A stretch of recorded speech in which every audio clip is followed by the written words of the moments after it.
Hello, everybody. Kathy Arbor here. Welcome to my studio. And today we're going to be doing some mixed media techniques. I'm sure you've seen a bunch of people on YouTube and different artists showing you different techniques, but I thought it would be kind of neat to do a bunch of them and put them all in a booklet of some sort. Hey, Eileen, good to see you. Yeah, techniques. Now, I'm sure all of you have different acrylic books with techniques in them or mixed media books that show techniques. Hey, Deb. And there's techniques for water. There's techniques for every kind of medium there is out there. But today we're going to be starting off with acrylic and the advantages of gesso also. No, you don't have to buy things. Use what you have. Use what you have. We'll make a little book. It'll be cool. I've got an accordion style book that I'm thinking of doing where we can slide in little booklets in between the accordion folds and then have it all fold up together. Hey, Lena, good to see you.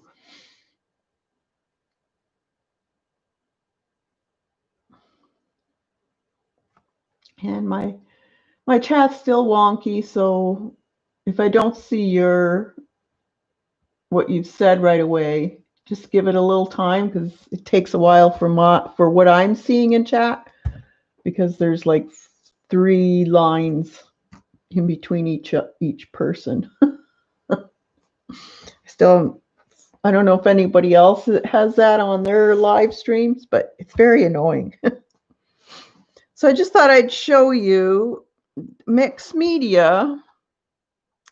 As most of you know, is the use of different types of media together on one substrate. So paper, paint, ink, pastel, molding paste, whatever goes onto one substrate or canvas is considered a mixed media piece. Now you can just do specifically just one media, which is the old way of doing things. Mixed media hasn't really been out there that long, actually, because a lot of the fine artists kind of poo-pooed it because they thought, no, you don't mix stuff. They're purists. But myself, I love it.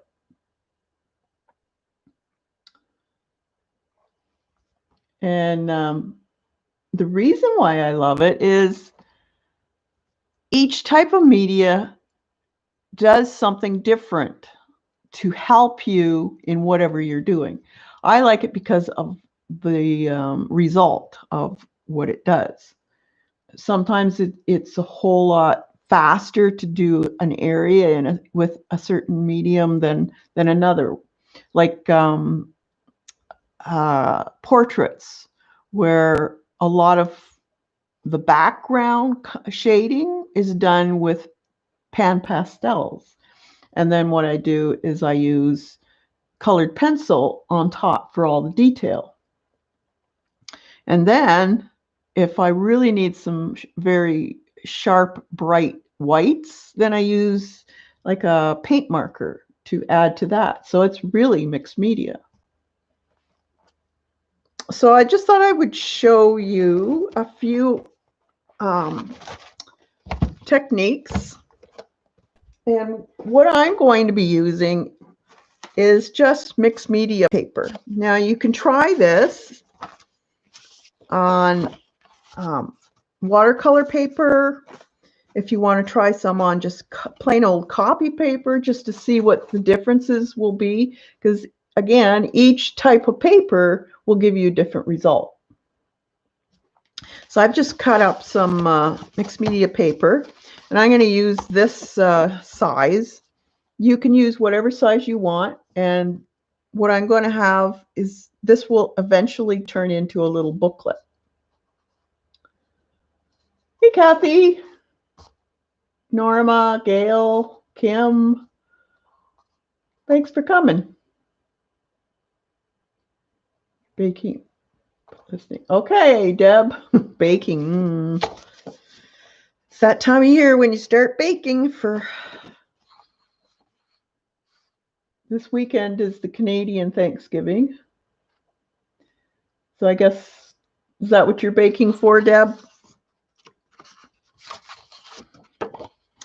So what I want to show you is I know there's I've seen a lot of people ask, should you put gesso on your substrate? So I'm going to show you the difference of not having gesso and having gesso.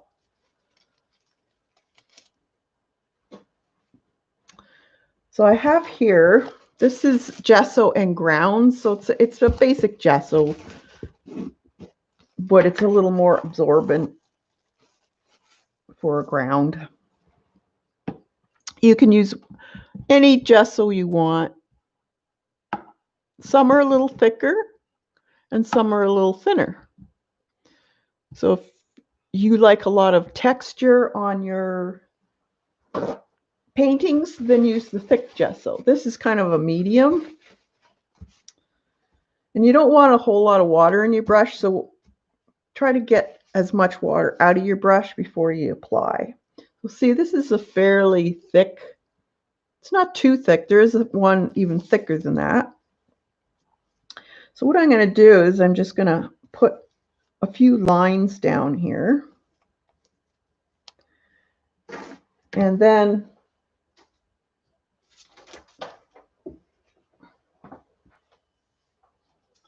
I have a stencil here. And I'm just going to place it, I think I'll put it on the end here. And I'm going to take a sponge and I'm going to just sponge in some of that gesso through the stencil.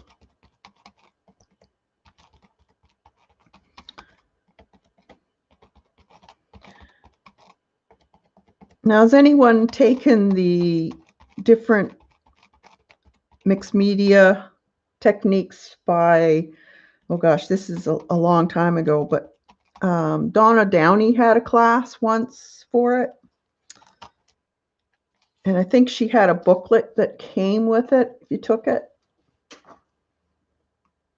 It was a pretty good. Didn't give you all of them or a lot of them, but she gave the ones that she used mostly.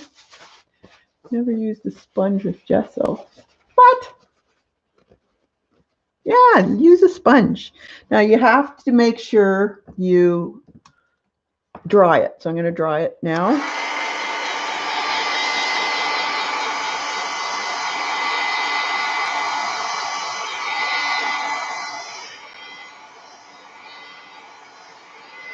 So what's everyone's favorite technique that they use a lot of?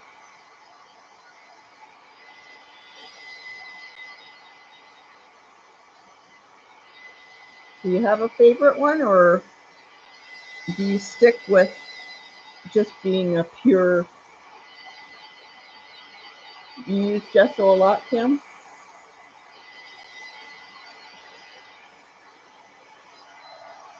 And what do you like about the gesso?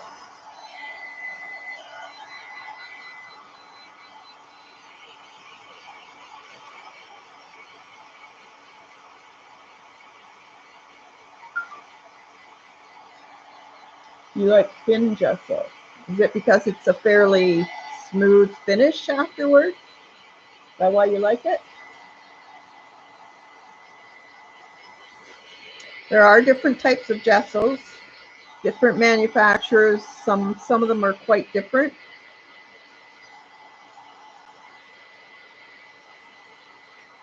sprays with his thumb. You like sprays? I just always looked at it as the first step, like anything. Yep. Okay. So what I'm going to show you,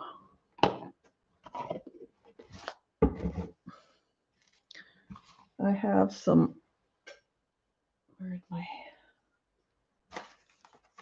thing go?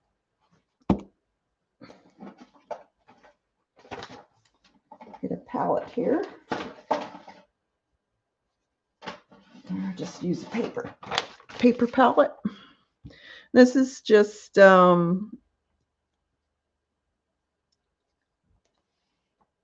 artist grade. It's not a really heavy body. It's in between.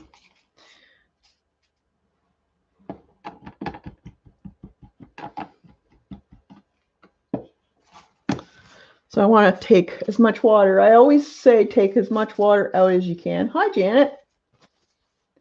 The thin gesso goes on so smooth. Yeah. This gesso is very smooth also. I haven't tried the thin, so I wouldn't know if it's comparable, but yeah. Okay, so when I load my brush, I don't have a lot of water on my brush. So if I go across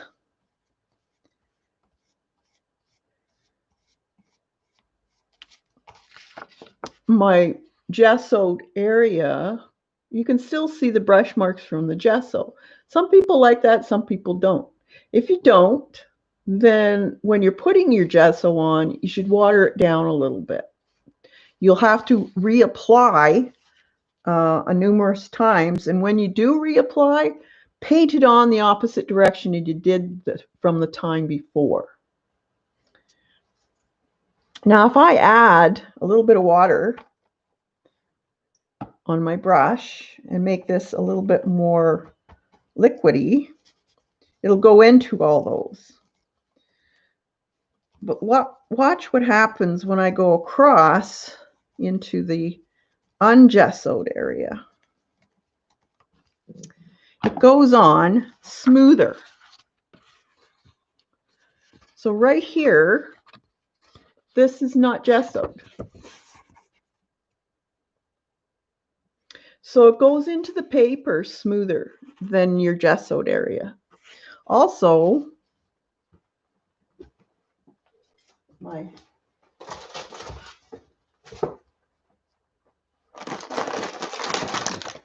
you can take a baby wipe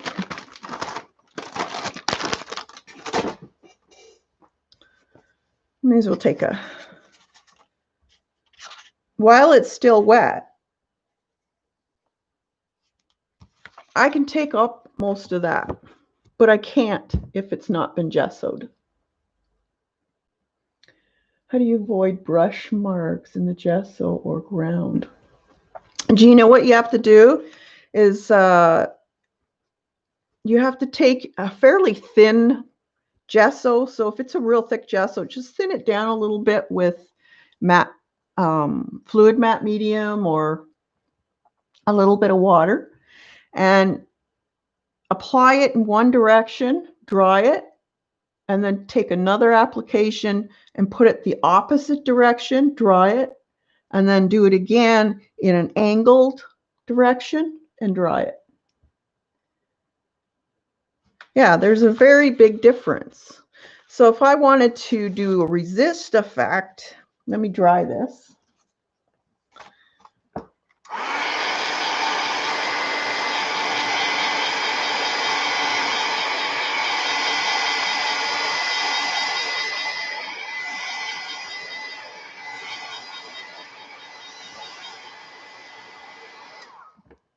So if I wanted to do a resist effect with the stencil,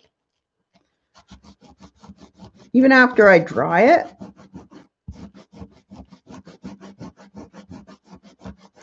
if I rub it, you get a little bit off, but you get a different look. Plus the color is a little different on this. This looks more aqua colored, and this is kind of the same color as this, but lighter. You can't really see it on the screen. Now, the cool thing about if you put gesso on, and you can do this with matte medium also, if you put gesso on through a stencil, you're doing a mixed media background, say,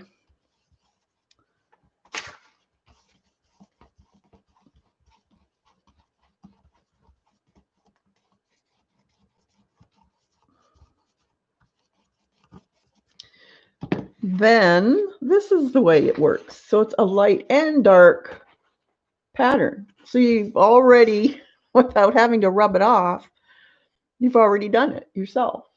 So it's kind of cool when you are just starting to do your background piece. Maybe it's a mixed media, has a lot of design in the background. Like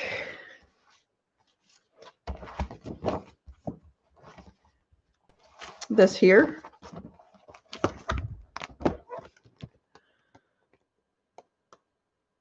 So you could actually do that. So whenever you paint it on top of it, you could have that effect. You can also, it's kind of like jelly printing, actually. You're getting it already on your paper. So this is a really neat idea to think about when you're first starting to do your painting. I like to sometimes just throw some brush marks over my page or splatter with it and then go over top of it. Can you tint the color gesso to get the background started? Yep, you can. Gesso can be tinted, same with your mediums, like your gel medium, your matte medium, tar gel, any kind of medium can be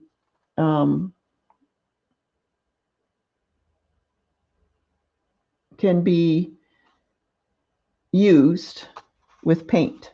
You can add it by pigment powders or just your regular paint, and you just put a little bit in.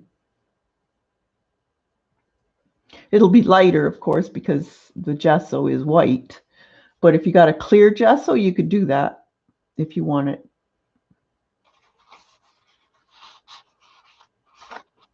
So that's the start of what you can do. Also, it's a lot of the reason why most artists do a gesso background is because when they're painting, you will notice when you're taking a stroke of paint or a glaze and you're not going over a gessoed area, your paintbrush will, what they call, drag, and it'll kind of start doing a more of a dry brush look, and it's harder to spread that paint.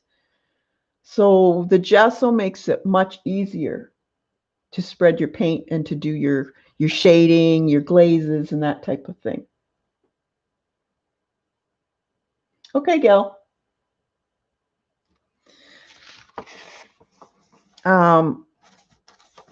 So if you want to make cards, you can do this, and then write on the back what it was about.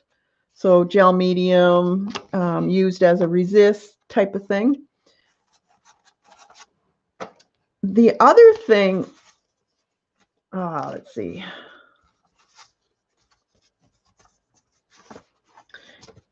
You can do, we'll do it on the back. So I'm just going to paint the back of this.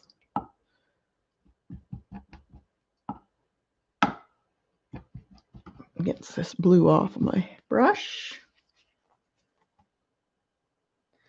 So I'm just going to put a line of gesso here.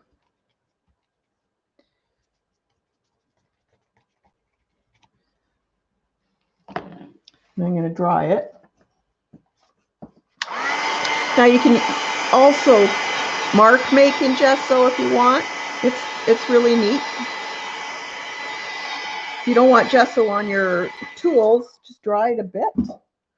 Take this is just from a hot from one of those takeout dinners. So press it in. I might have dried it too much. You can have the gesso a lot thicker if you want. Lift it up and then finish drying it.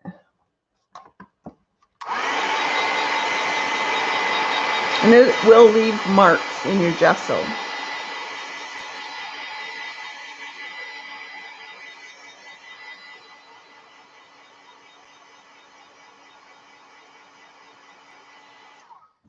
Would tinting gel create a glaze? Yes, it can, because it'll be more transparent. Your gessos have the chalk in them, so that's why they're white. Let's see, I've got some gesso here.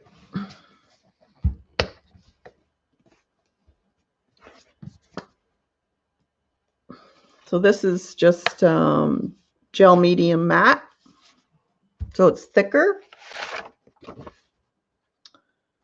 It's fairly thick. And let's see. Okay, I'll take a little of that blue. I'll show you how you don't need a lot. So I'll put a little bit of the blue on my brush and just add it to this.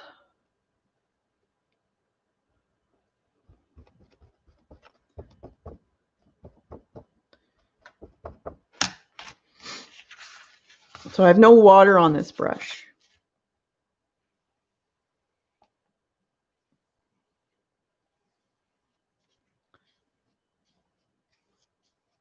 So this is more of a glaze. But see where I have put the tool?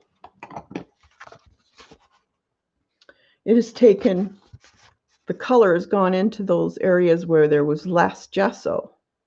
So mark making is really fun to do in gesso in your mixed media projects.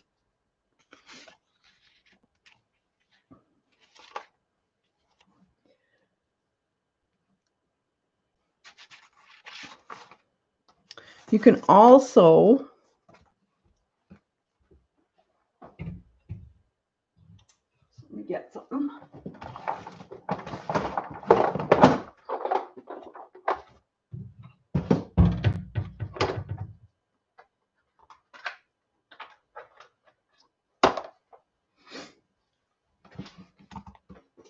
You can also use gel medium. This is really fun to do. If you're doing, I guess I could do it on the side here.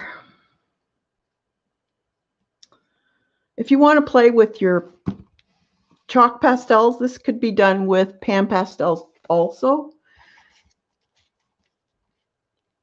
This is great for doing shadowing in faces.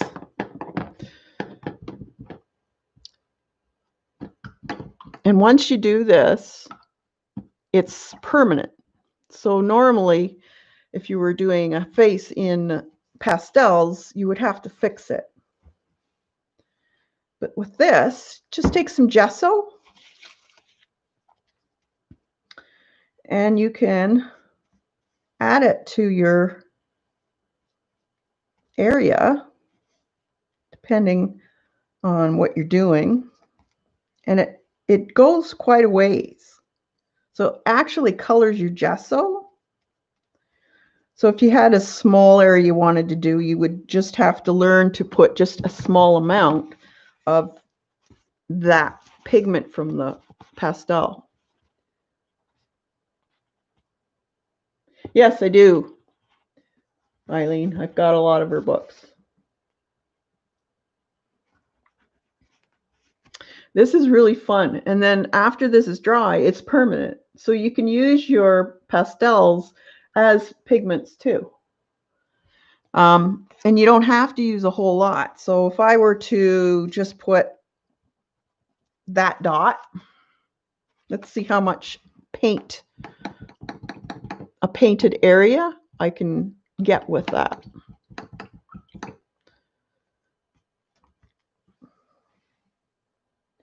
So there's my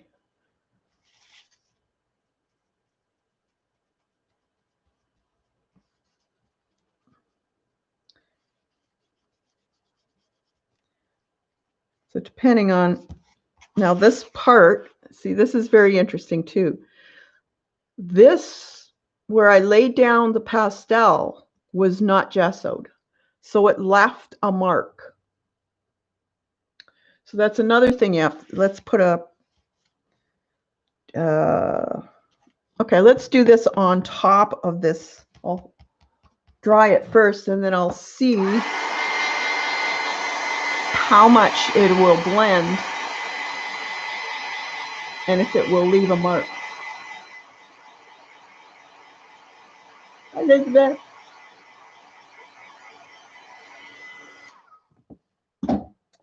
Okay, so I'm going to do that same thing. I made a mark.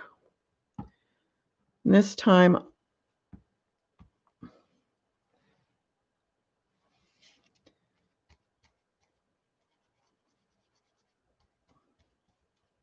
okay, so I got a nice soft pink. It did leave a mark, but not as dark. So if you wanted to do faces and you wanted a real dark line, this would be great. But see, it doesn't move after it's set. You can go over it and fog it out more with your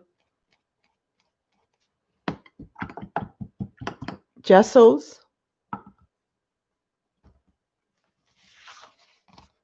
So play with your pastels too. It makes a very nice soft transition. So these would be great for when you're doing your papers where you've got a lot of different colored papers, but you want to connect them so that they're softly going into each other. Try using a pastel color that's in that paper and then slowly walk that color out.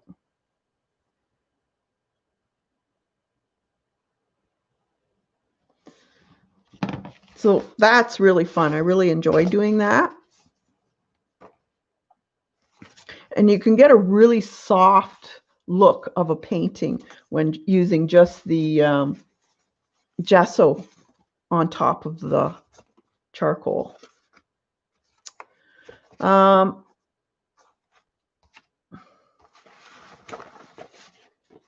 Another, let's see, just I have notes here.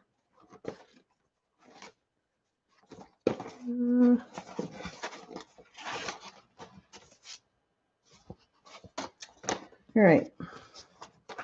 So I'm going to do another one that's half gesso and half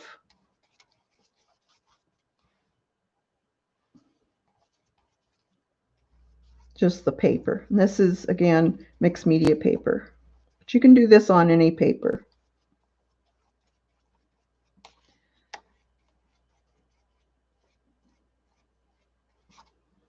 And we'll dry it.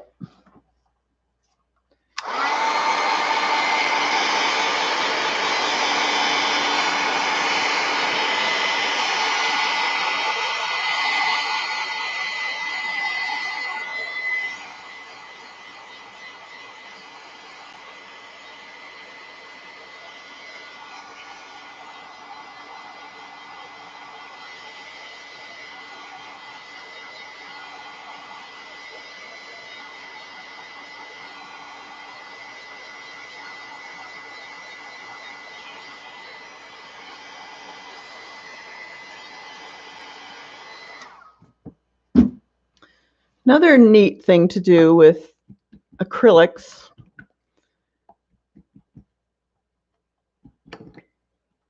And you can do this with stencils too. Now you have to be a little bit quick. Let's take this.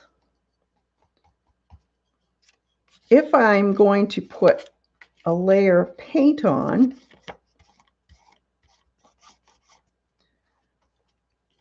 see, this paint here is the glaze, so it's very light. And it'll show more of your brush marks. But if you take a soft mop brush, if you have a makeup brush, this is really cool. So you have to be quick though. Oh, I think it dried too much. But if you just whisk across the top of it, it'll slowly get rid of those brush marks. But if it's too dry, it won't. See, this one dried, wasn't a thick enough layer. But it softened the marks. Let's try it with a little bit more paint.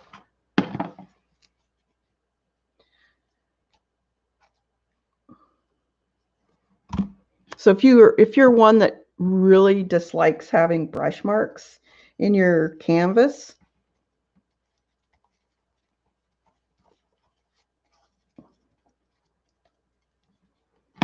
so you can see the brush marks. So it's just very lightly go over, and you're kind of just kissing the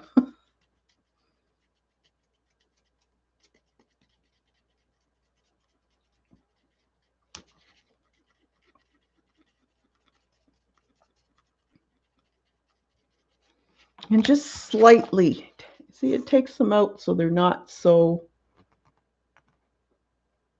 in your face type of thing. But you have to have a dry brush, so make sure you keep wiping your brush off. Now, what is really cool, once you have a layer, and you can do this if it's just dried, or you can also do it when it's drying. You take your water and just spray some water on it if you want droplets. Then this one isn't dry completely, so I'm going to dry it now.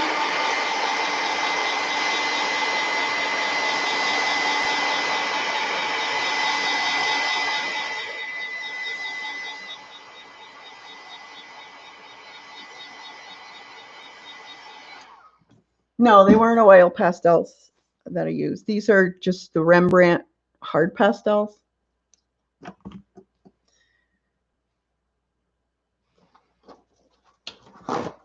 Okay, so then I just lay a paper towel, I pat, and then I lift. And you get the water droplets. So I could paint this now. You can make big ones, small ones.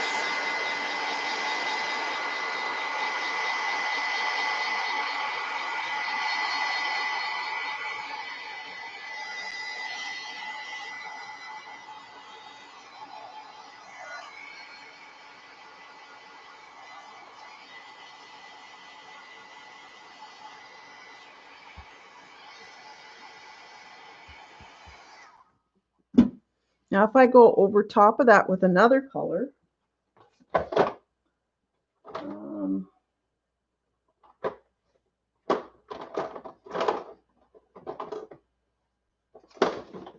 here's a chromium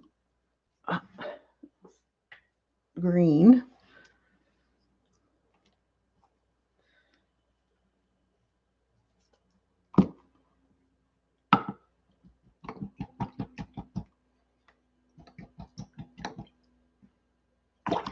Now, the put in your mixture, the longer it's going to take to dry. It takes longer to dry when you have glazes.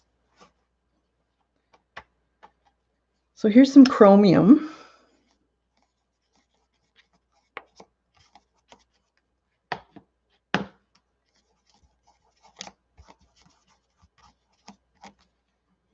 so you can still see the marks from the blue. I'm going to do the same thing. Dry it.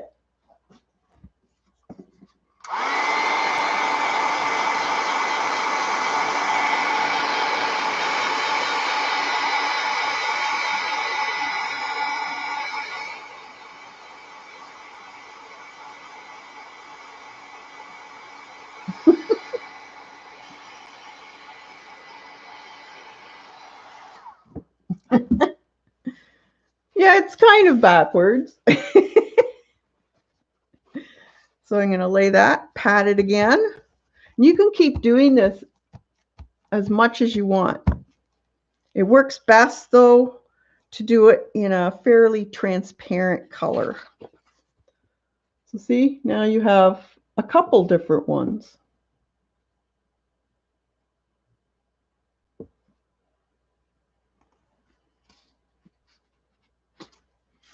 So I could probably take, let's see, yellow maybe.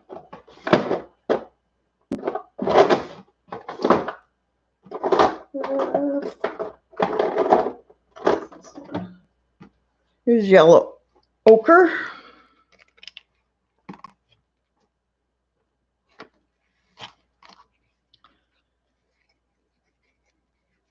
This time I'm going to put some matte medium in it because I want it fairly transparent, because I don't want to cover up it with a thick layer, because then all of these spots would disappear.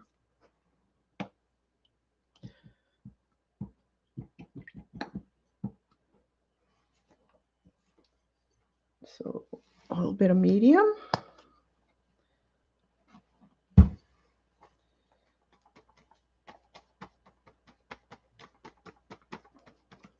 And then I'll cover bits of this.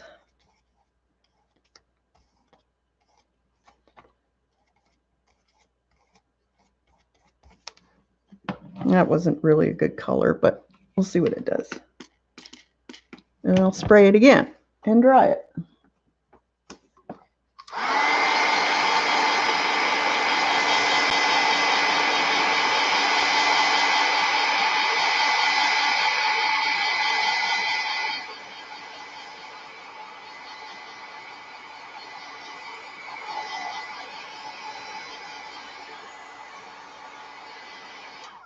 Now you can do it by drying your painted area first.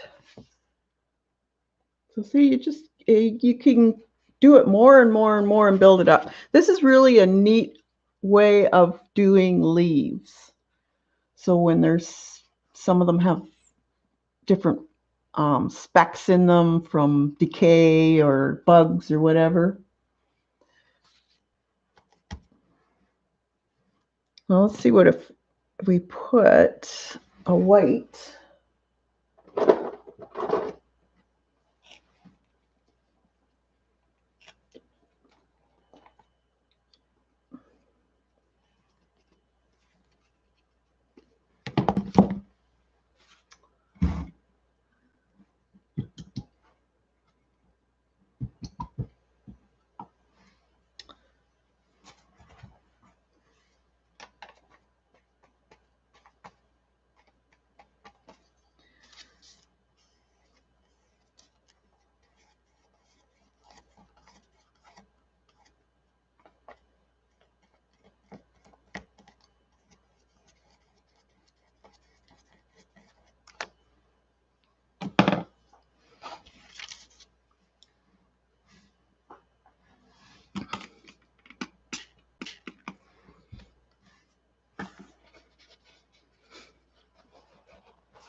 Dry it a bit.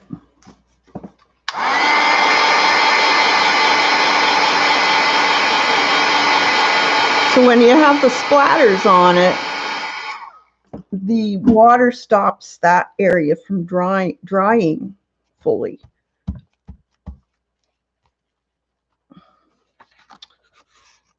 See, you just keep getting more and more texture built up, the more you do. So when you're looking at stuff and you're like, this would be really cool for a sand and a beach technique, rocks, that type of thing, leaves, or just a mixed media background. You can also do this with stencils. So you could, in the same way, put your gesso down, lay your stencil, sponge in your stencil, and then spray some water on your stencil in that area, and then lift it. So you can do so many different ways of doing it. Let's see, I'll try. Let's put some.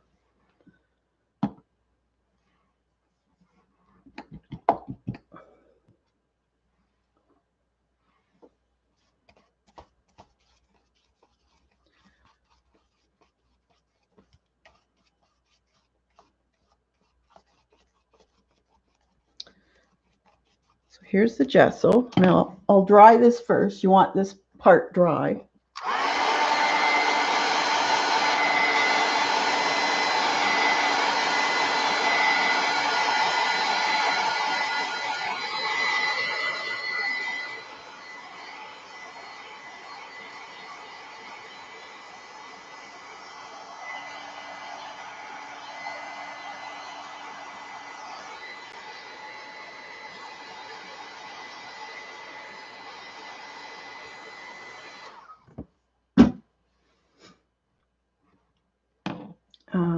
Okay, we'll take the stencil.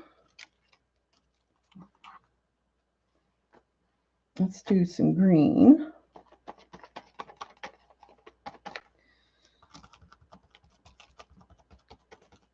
Or actually, no, I have to do all of it green.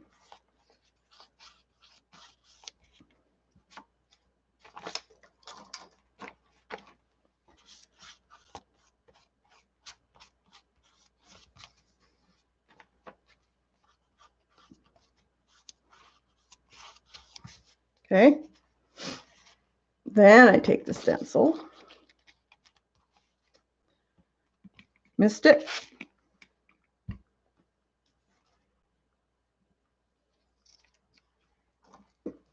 Dry it a bit.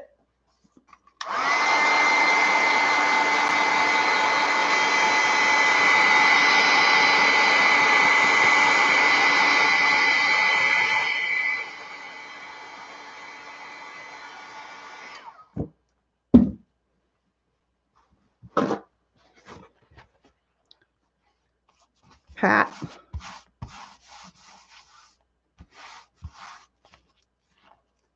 You start to lift. Now this one, I dried it a little bit too much.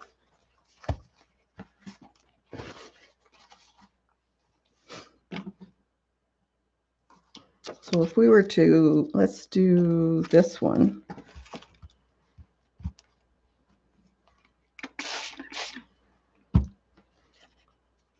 Let it sit.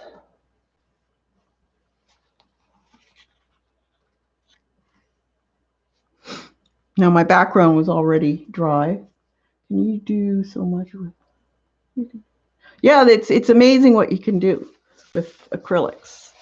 If you don't like it, I'll just paint over it. That's the other nice thing about acrylics. You can just paint over it.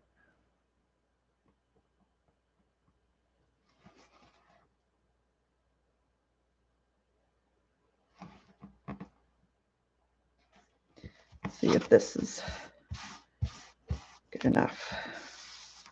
No, didn't take it up. Dried too much.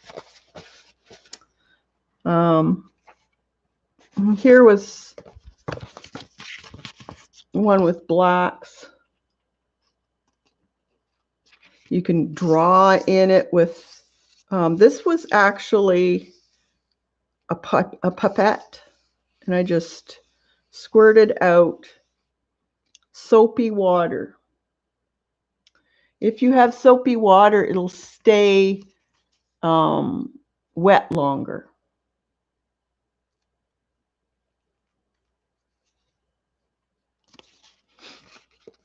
But see, you can also, it's so neat because it leaves really nice dots. So if you want something aged looking. Okay, so the next thing I wanted to show you, this is really cool. I know you all love Crackle. And what I found, let's see if I can do this again. If you want just a bit of crackling, this was kind of cool. So I took some blue.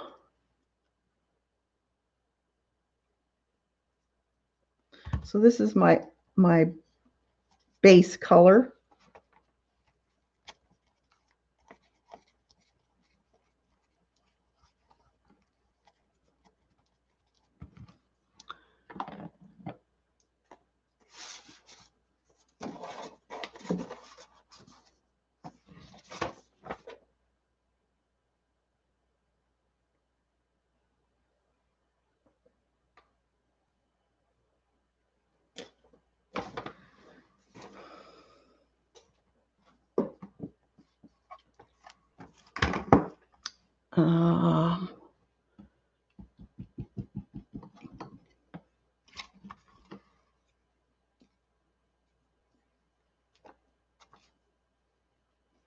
I'm going to say, I'm not sure about this one I'm doing, but I'll show you there's different ways of doing Crackle.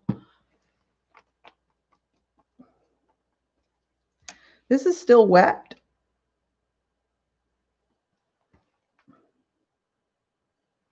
If I put a thick layer of black, it could be any other color too. Let's see if this works. And then I start to dry it.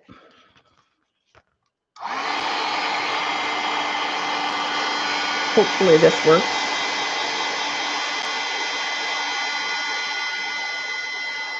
Yep, it's working.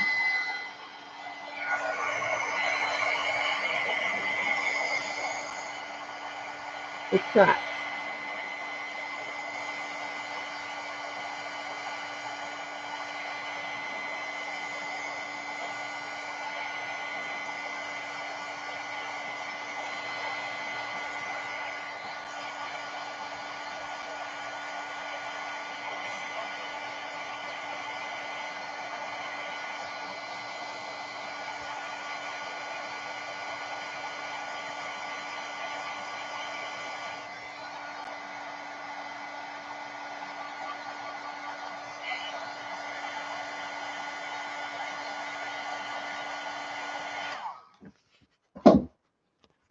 See?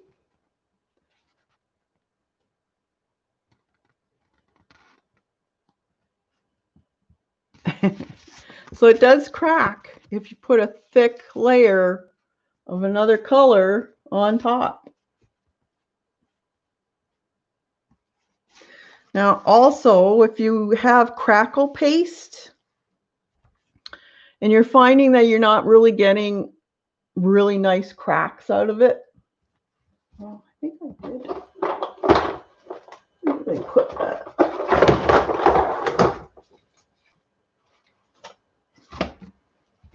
Did I?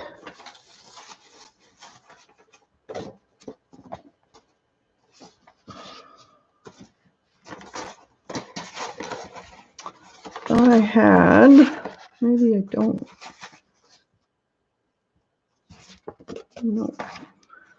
I had one ready and now I can't find it. If you paint your color, I don't know if I can do it.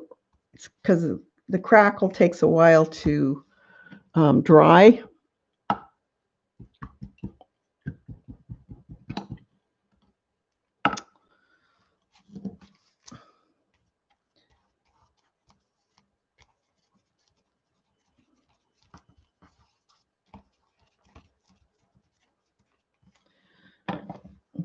I'll dry this one.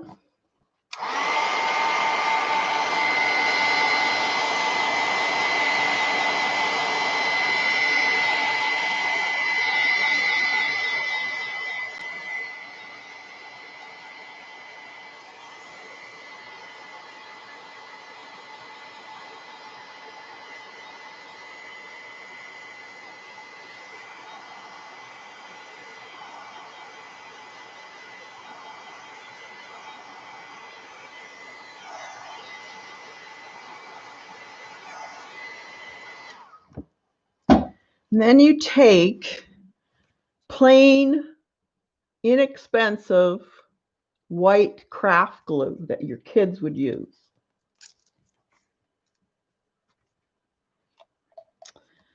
And you put some on the areas that you want to do the crackling.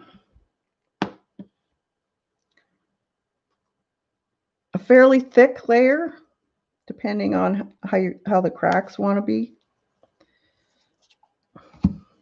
And you just brush it on. And the way you brush it on will determine how the cracks will go.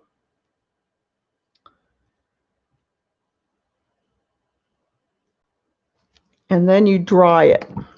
It has to be dry.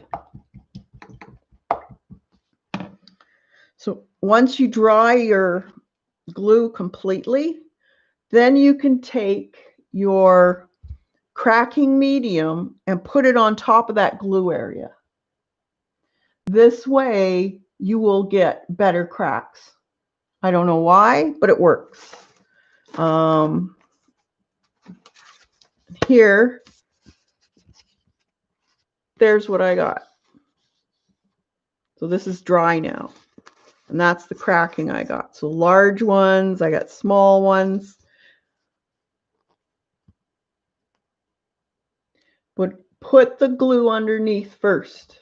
For some reason, the glue helps it crack better.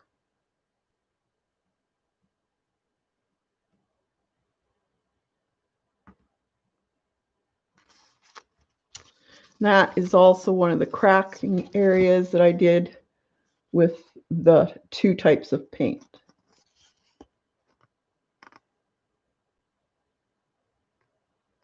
Now you can also use the glue when it's wet and put glue on or paint on top of the glue before it dries. But it has to be wet. This type of method, the glue has to be still wet. It can be a little bit dry just so that you're able to paint, put paint on top of it. And you kind of want to just slide it across. Let's do some of this too. We'll mix it up. Need some yellow.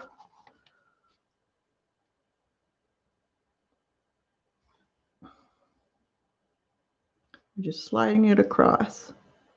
Okay. Then you can go dry it and it'll crack.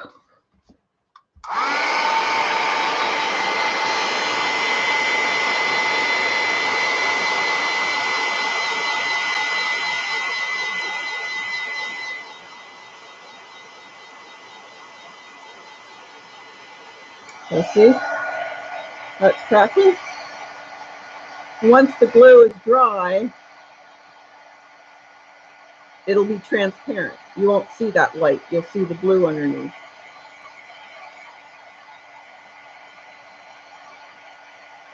So you really don't need that cracking paste. Just use glue. Cheap school glue.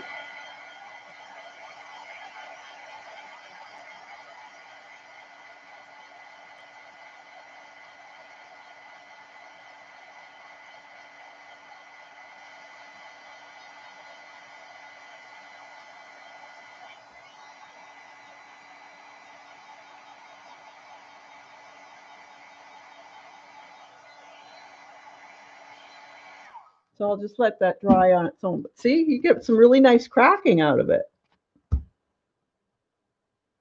So don't waste your money on getting your expensive cracking stuff. Use glue or paint, just paint.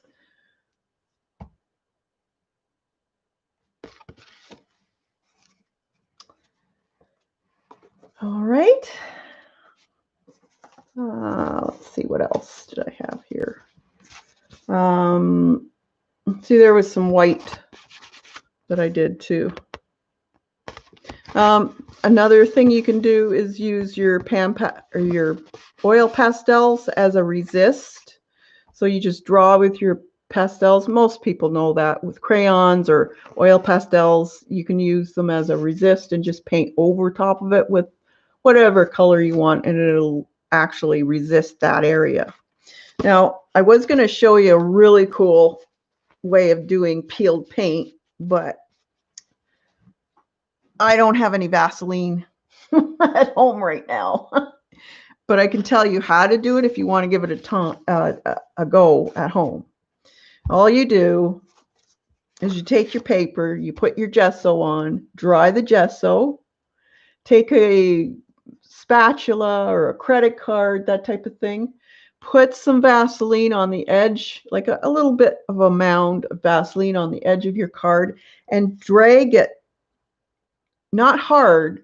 You want a fair amount of Vaseline on your paper. Drag it down. You want it fairly messy. You don't want it a straight line. So you want it kind of patchy looking here and there. Then take your paint and paint over top of it. It should be a fairly fluid paint though. Dry it, and then with a baby wipe or a wet cloth, wipe over your whole area, and the paint will come off of the areas that you put the Vaseline. Shame on me. Sorry. I tried it with chapstick. Where is it? I'll show you. I think where did I put it? It didn't turn out too bad. Not there. Oh, here it is. That's with chapstick. So all these white and blue areas, those are all the areas that the chapstick were on. Please show you. Oh, thanks, Carla. So doesn't that look like worn paint?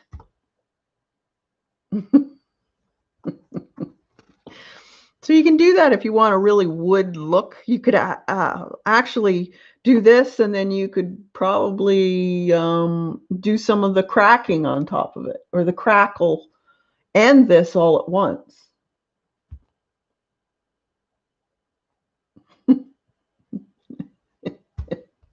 Well, yeah, you got to think, eh? Think outside the box. Vaseline, okay, Vaseline, okay, it's a petroleum jelly, so what else is similar to Vaseline? Because we don't want to put lard or butter or something like that, because then, it's just not right. It might go bad. But chapstick, why not chapstick?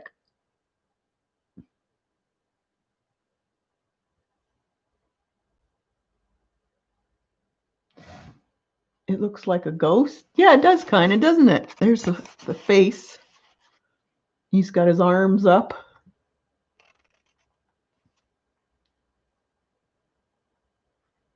Vapor rub?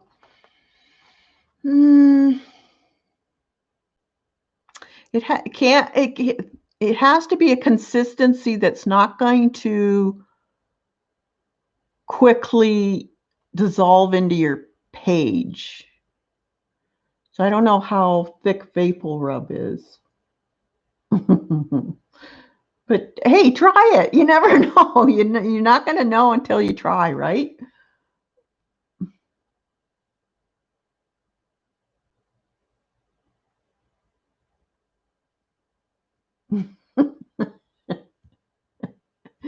Yeah, if you got old chapstick hanging around, In a pinch, it helps. It's now multi-purpose. You could fix your lips at the same time as making a grungy peeled paint look.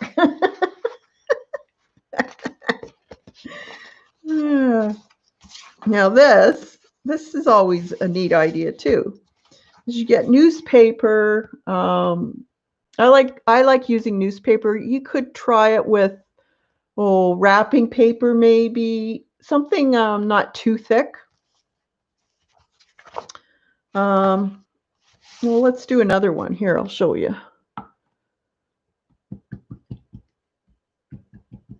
And this is done with, you have, let's say you've already painted a background. You just wanted something rough looking on the back.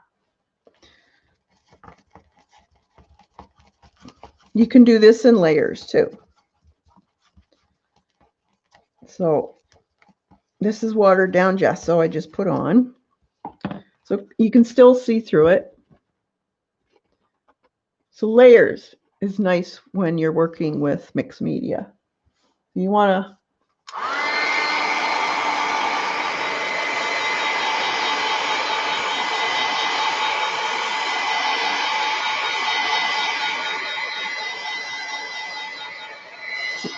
this has to make sure that this part is dry.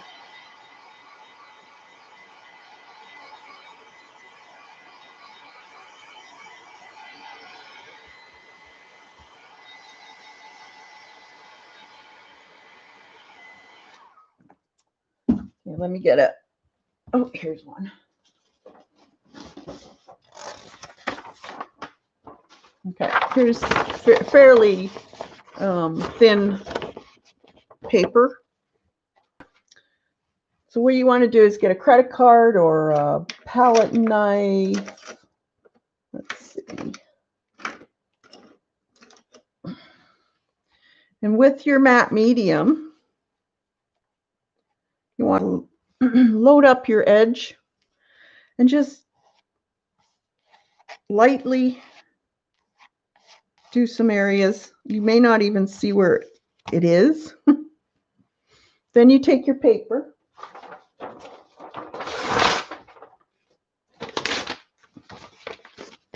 Lay it down and burnish it so it adheres to that matte medium.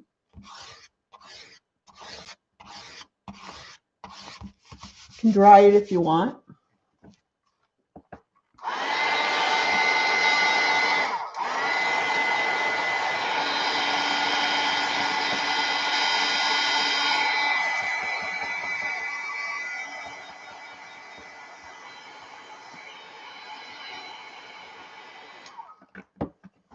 Double chocolate brownies in the oven. Ooh, yum.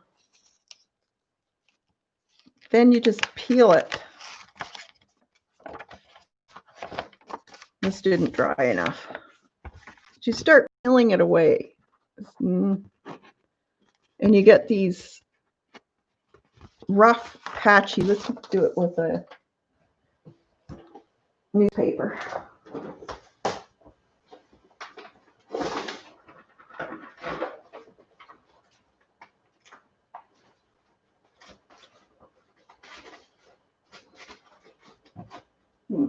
Here's my newspaper.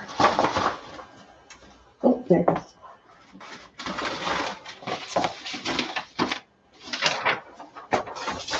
Try it again. I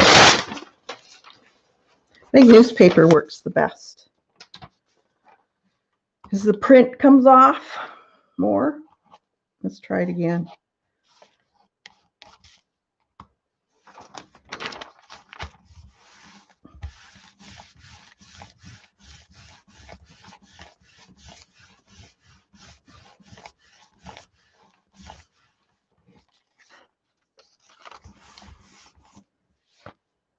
Hey, Dad.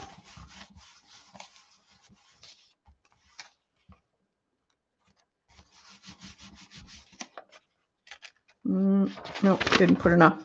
I gotta have enough matte medium for it to work.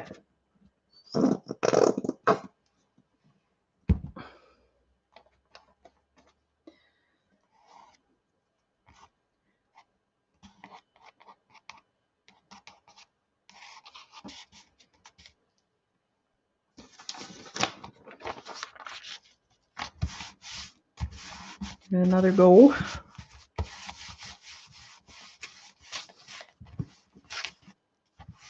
Yep, experimenting is half the fun. You never know what you're gonna get.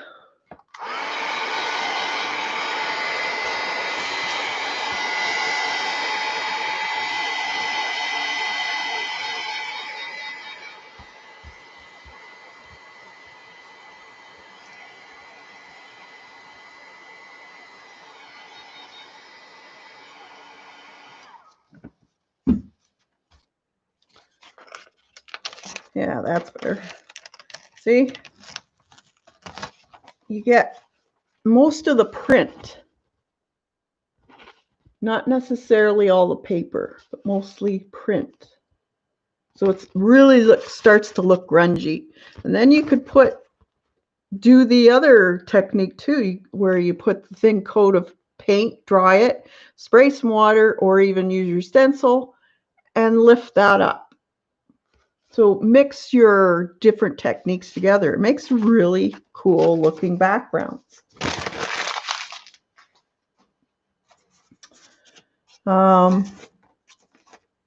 So what we can also do, okay, where did I put that?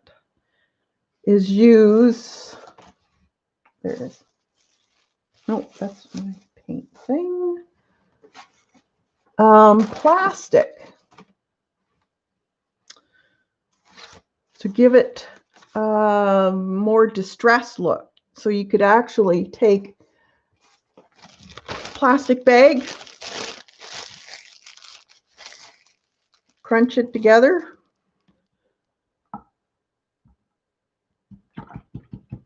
let's get some more black out here.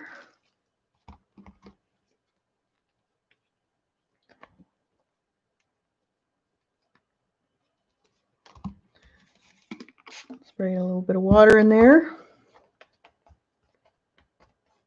Or you could put the matte medium too. Twist it a little bit and paint it as is.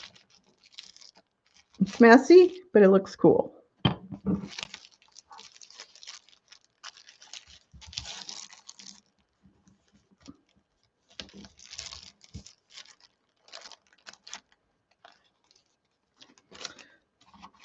So this could end up being the bark of a tree.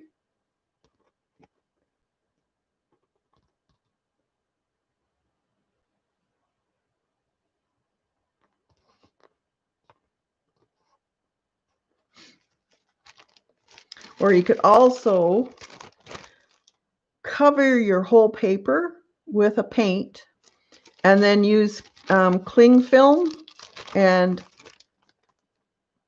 scrunch it all up, putting it down, let it dry overnight, and then take it off. And it gives you a really neat textured look on your papers. It's kind of like when you do that with watercolor, but with acrylic instead. Here's one. That was with the cling. So again, it gives it a nice grungy look. There's the plastic bag. So try different materials and let them dry on the page.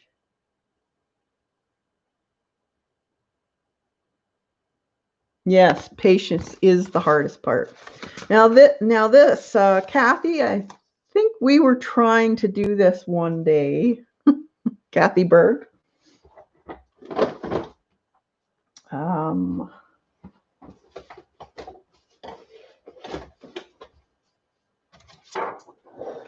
And the Dendritic. And I found a way of doing it without having to go buy a piece of glass. So get yourself one of these. The clear plastic, this is the Recollection. It's fairly thick. It's a fairly thick plastic. It's not really flimsy.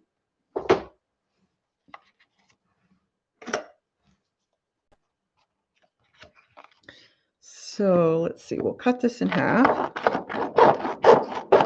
So if you have the plastic from when you buy stuff, save it, because this will work.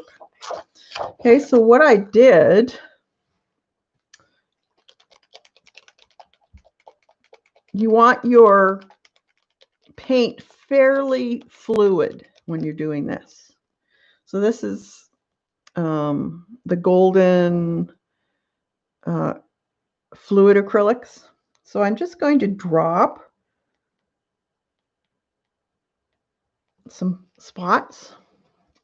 If you're not going to use this type of paint, you can actually get some matte medium, the fluid matte medium, and color it, and it will work too.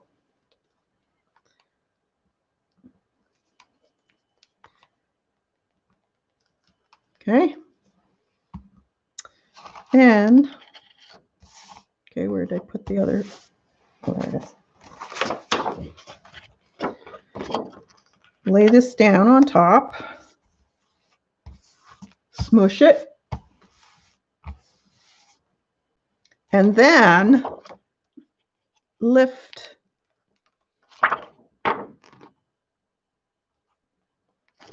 Then you can take your paper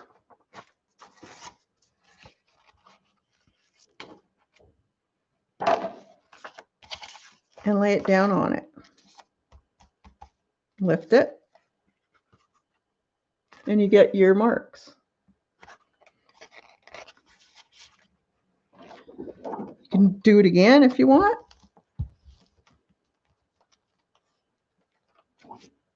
Get some more marks.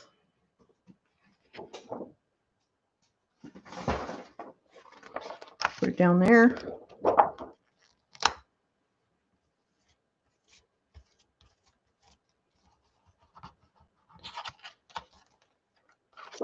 And then there you go.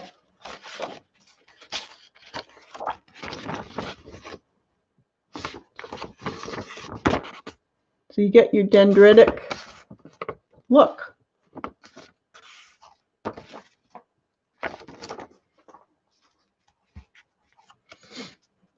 Now let's do it on some matte medium. Let's see.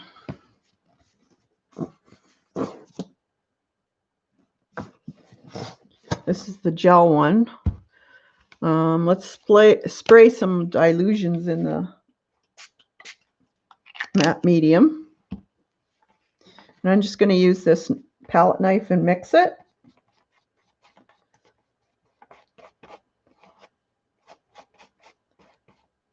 And then just throw some on. Let's see what this turns out like. Where did I put the other paper? Oh, there it is. See-through. It's hard to find. Smush it. You can move it around. Let's see if it, and then peel it apart.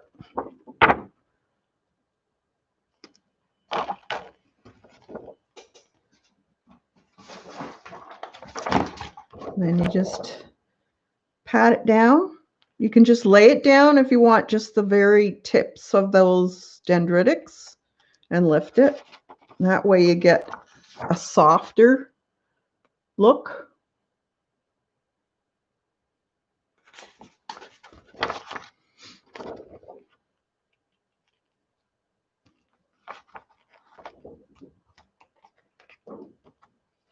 But you get quite a few prints from it.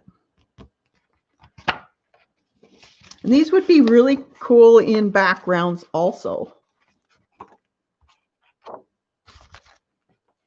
So see that it's fairly high. So when you put it down, you can also put it on paper, deli paper. So I'm just dropping it down and not patting it, and then just lifting it.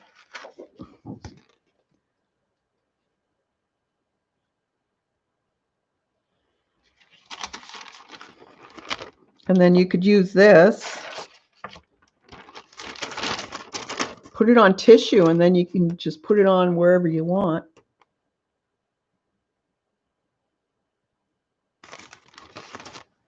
Isn't that pretty? Kind of reminds me of a coral.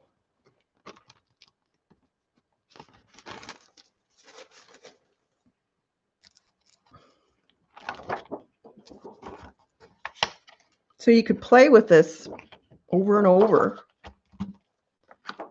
Even when you smush it, it seems to do it. So yeah, you don't need a glass.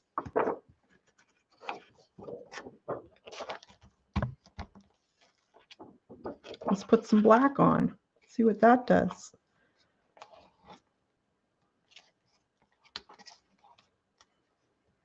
Some of this blue.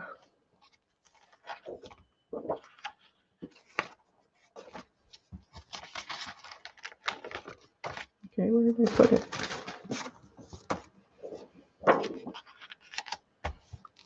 Move it around.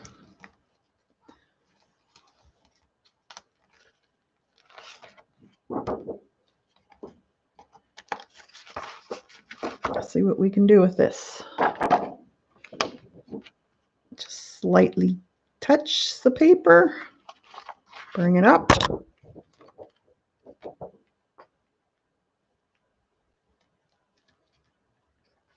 Bring it up.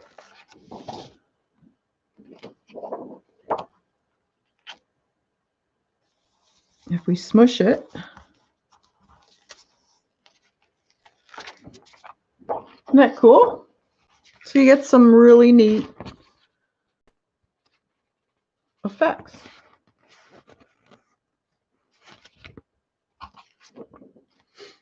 And then just make sure to wipe it clean. If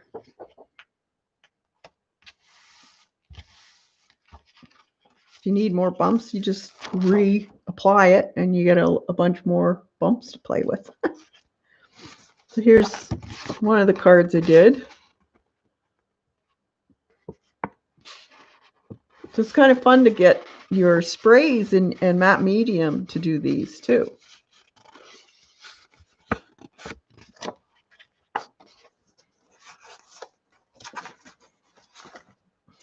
Let's see what we can put it over top.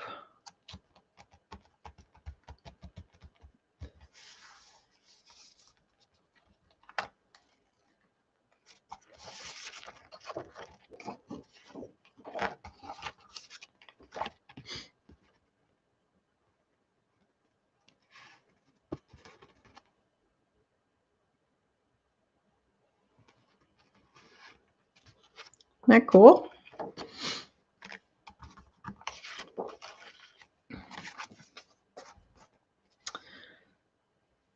All right. Let's see what else.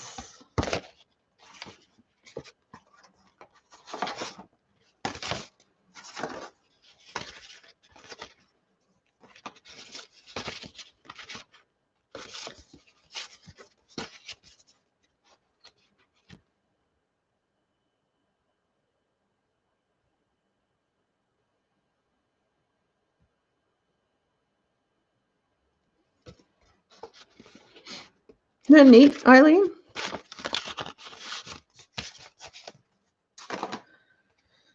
Let's wipe that. They put there it is.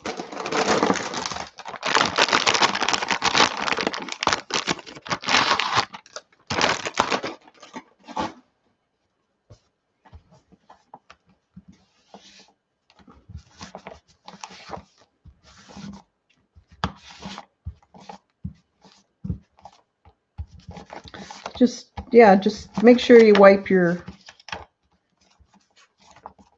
plastic and you can reuse them.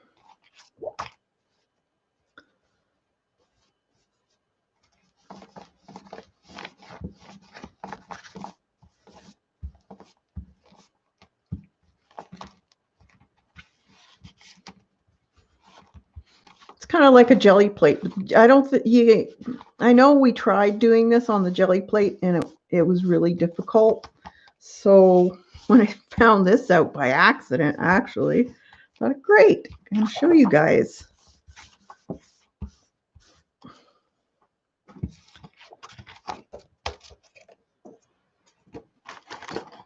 It's just a little something.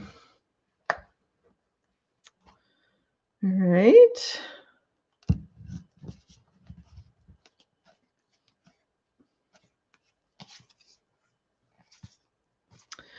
Now, of course, you can incorporate other things into your acrylics,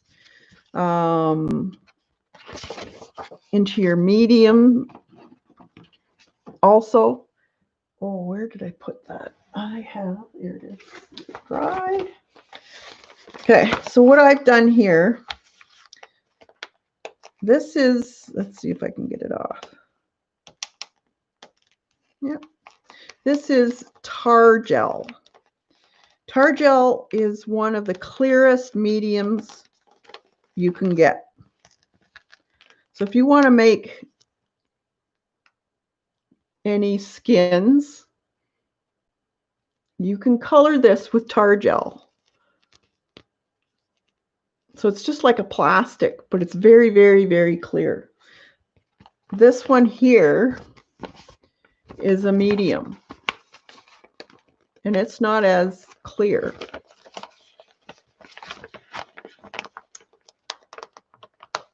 Can I get it off?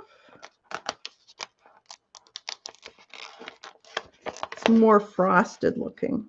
I believe this was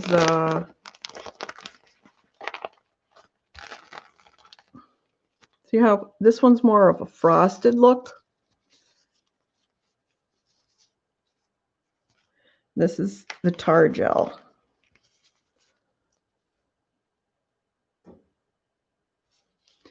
The only thing with tar gel you have to remember, if you're using it for the consistency, then you cannot stir it. Do not stir tar gel because it will lose that stringing effect. I'll show you. Let's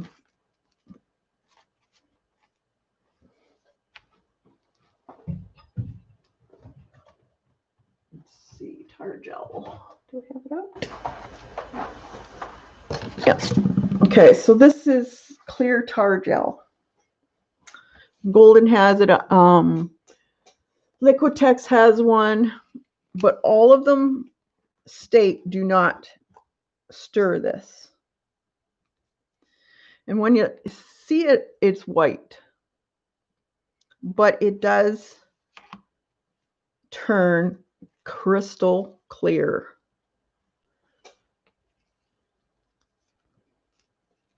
And what I did with this is I just mixed a bit of the golden fluid acrylic in it and swirled it around. If you wanted to, you could put a full layer on here. Use a plastic, not a piece of plexi, because you want to be able to fold the plastic over when you take them off.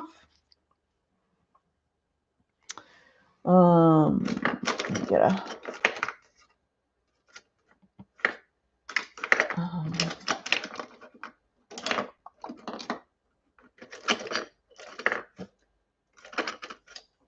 I'll use this. So it's very stringy. So I can actually draw with it. It's a continuous stream of gel. A lot of people will color it, They have to let it sit for a couple hours if they color it because they're swirling it. But all you have to do is put it on your substrate or your plastic if you're going to do a skin. You want a fair amount if you're going to put a design in it.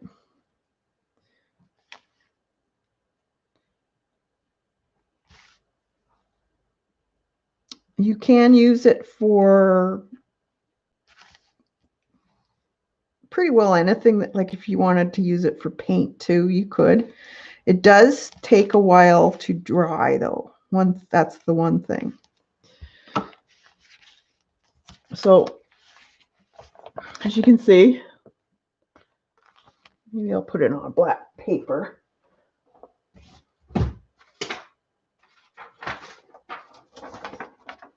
And see what I'm doing.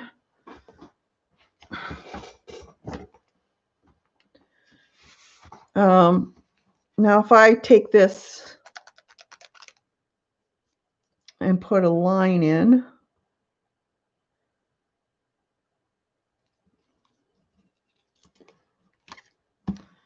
and this one,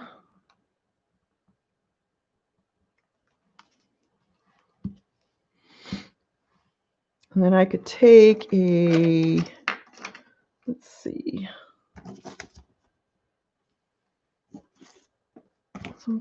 where's my pokey tool?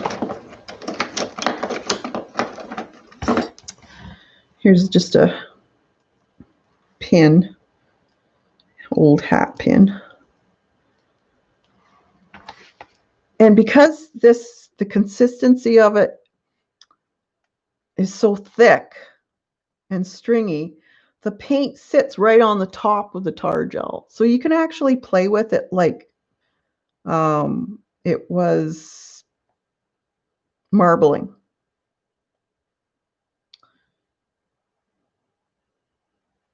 And make designs in it.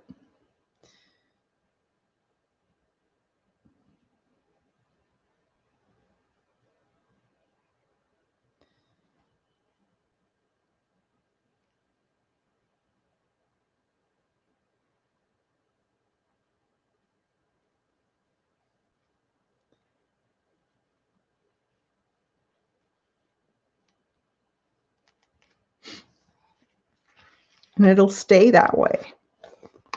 It won't flatten out. It'll stay like that now.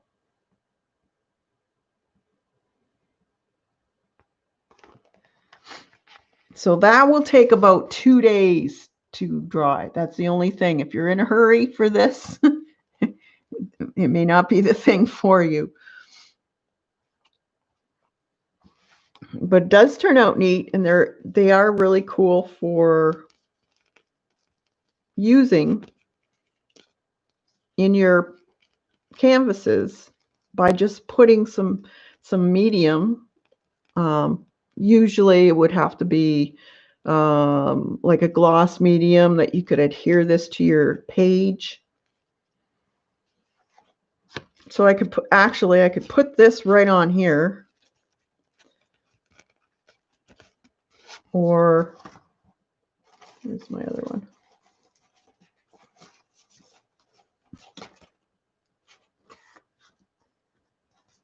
Put it on there. So you still see all of the marks through it.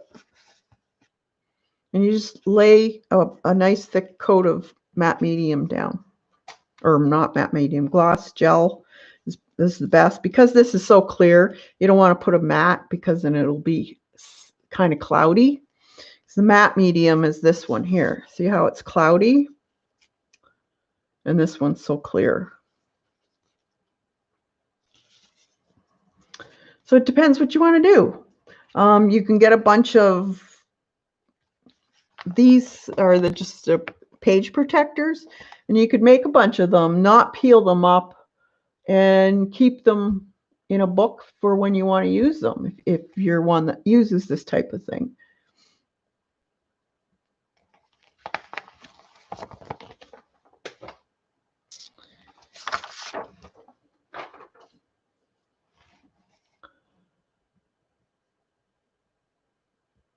Any questions? No, well, it is a little bit sticky, but this is probably still needs to dry a bit.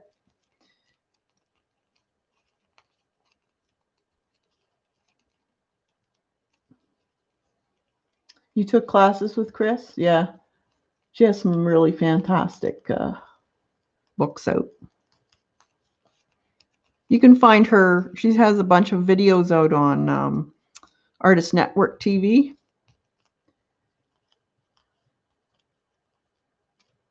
Chris is more of a abstract artist, I would say. Mixed media abstract.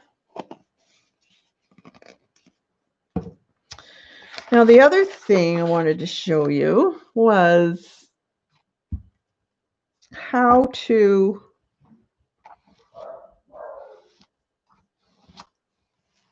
do a uh-oh, dogs are barking. I'm expecting my son here today sometime.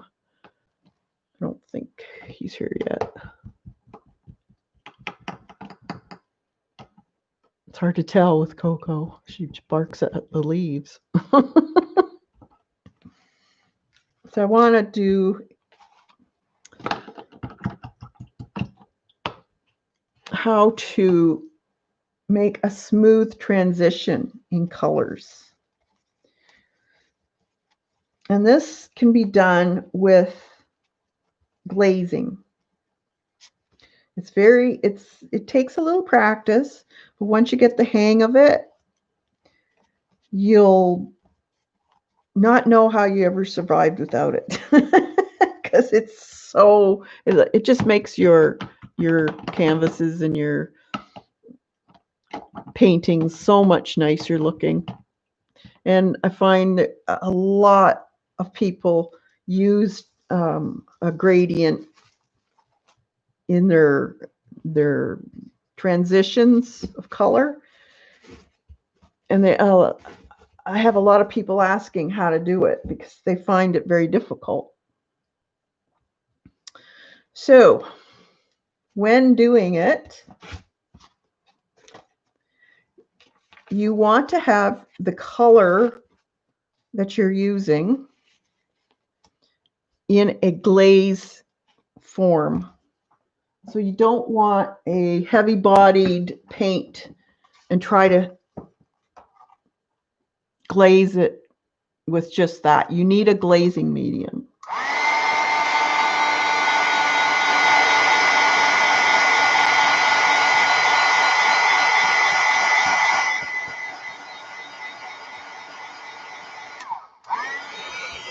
So I put down the gesso again because this is when it's very important to have gesso on your paper so you can have a smooth brush stroke without it dragging.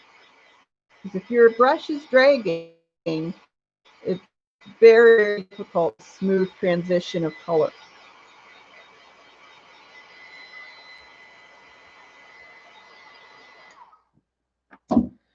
Okay, so let's see.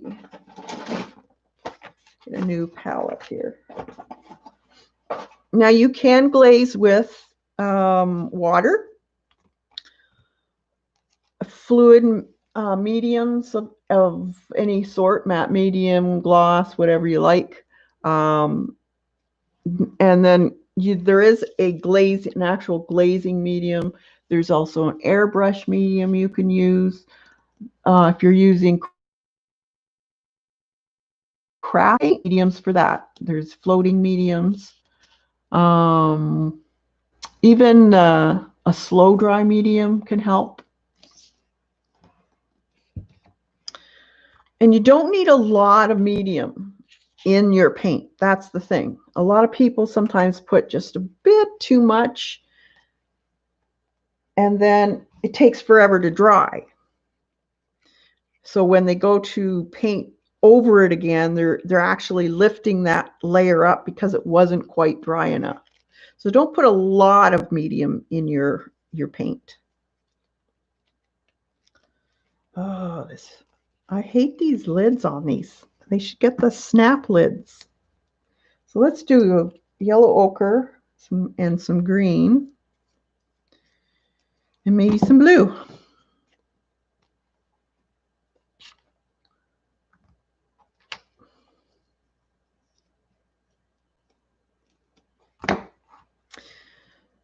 And what should we use? Okay, we'll use the glazing medium. I'll show you how nice it works. So what you can do is you take your glazing medium on the edge of your brush and just work it into your bristles. Then you take a little bit, not much, that's about it, and work that in. Now I'm going to just put a bunch of paint here. Actually, I'm going to show you if you had a blob of color. Okay. This, because a lot of people start off with, say, patches of color. So let's say you had this. And then you had this. And then you had this.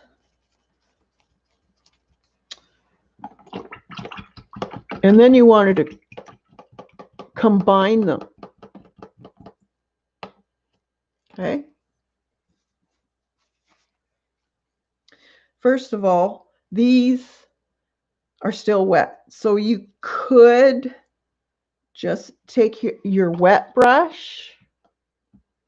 If your paint's still wet, you can take your wet brush and start to head into your colors.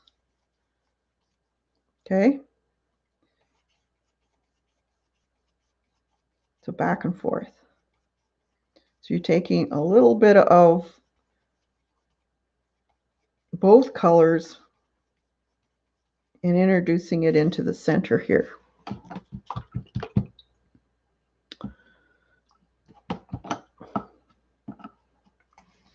Let's take some of this.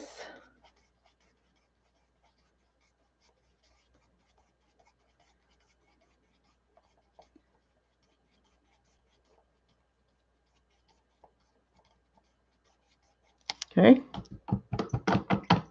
Now I want to show you. See how this yellow has kind of a light area there? That was starting to dry. So when you go into an area that's just starting to dry with acrylics, it will actually lift the paint off of your canvas. So when this starts to happen, don't go back into it. Dry your whole paper completely, and then you can do it over again. That's the only thing about acrylics, is that you cannot work on even an area where it's almost dry. It'll still pick it up.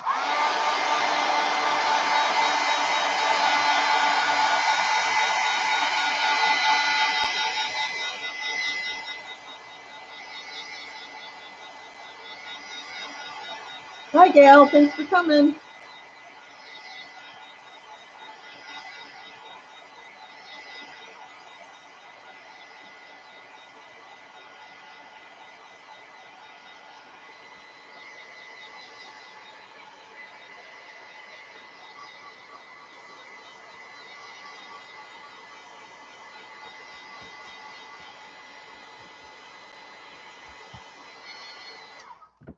Okay, so once this is dry, don't work on it when it's hot too.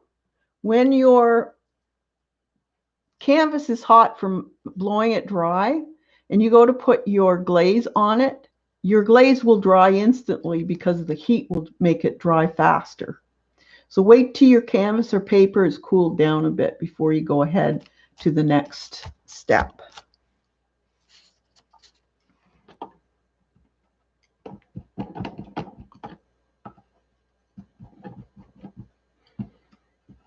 Any questions?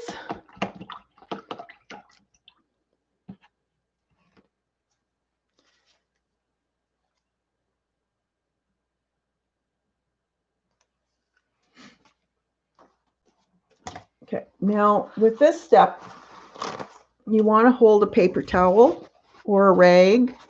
And you want your brush to be fairly dry. You don't want any water in it. So what I'm going to do is going to get my brush loaded with matte glazing medium. Get a little color on my brush. Work that into my brush. Now I can go back into this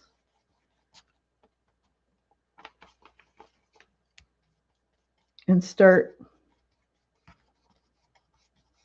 working the colors into the next color.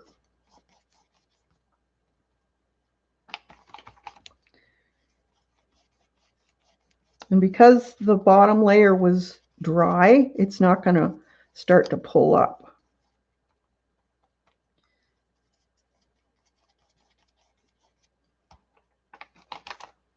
It's back and forth.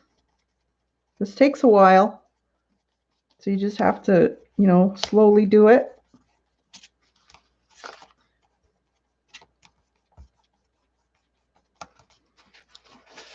When you're changing to another color, just wipe your brush off on don't wet it. It's best not to wet it. Get into your next color.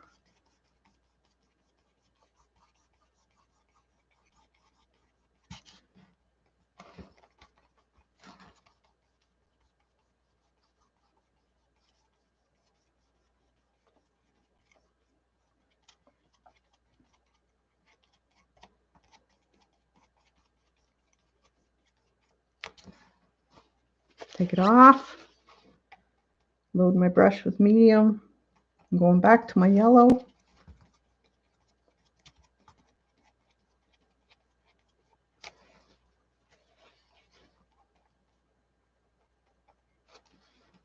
Actually,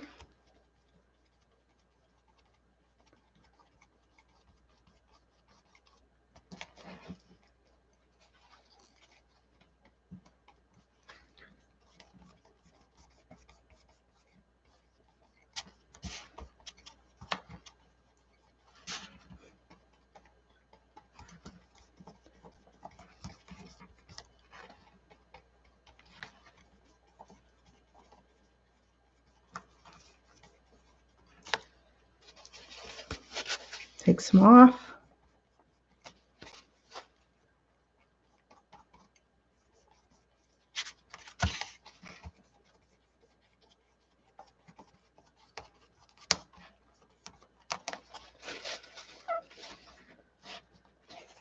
A little more medium.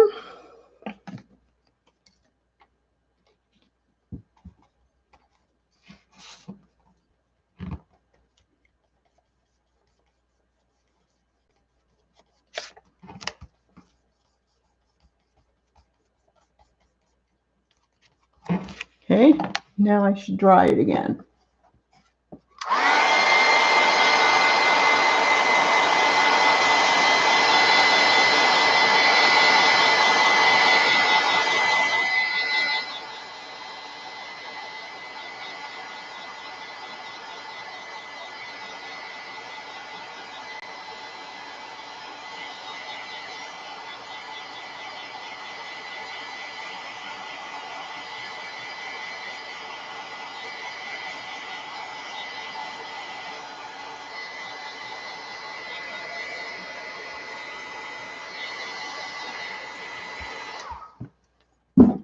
Let it cool.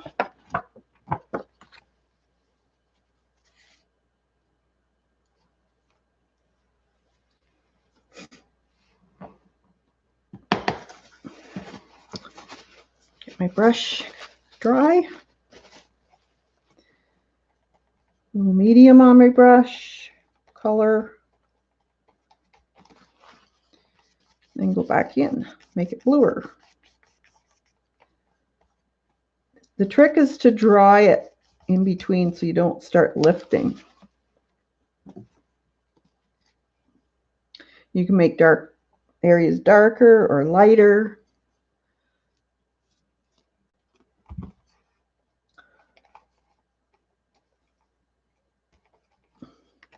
this darker here.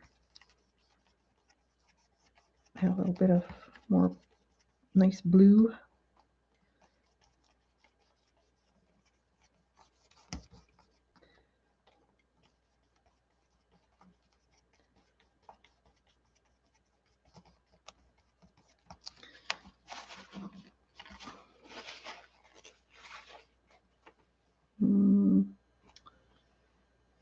Where did I put it? There it is. A little bit more this color. And this works the same way as if you have a paper and you want to incorporate the background paper into your work.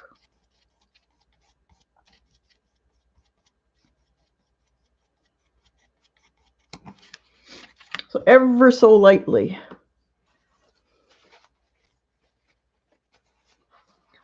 Try it again.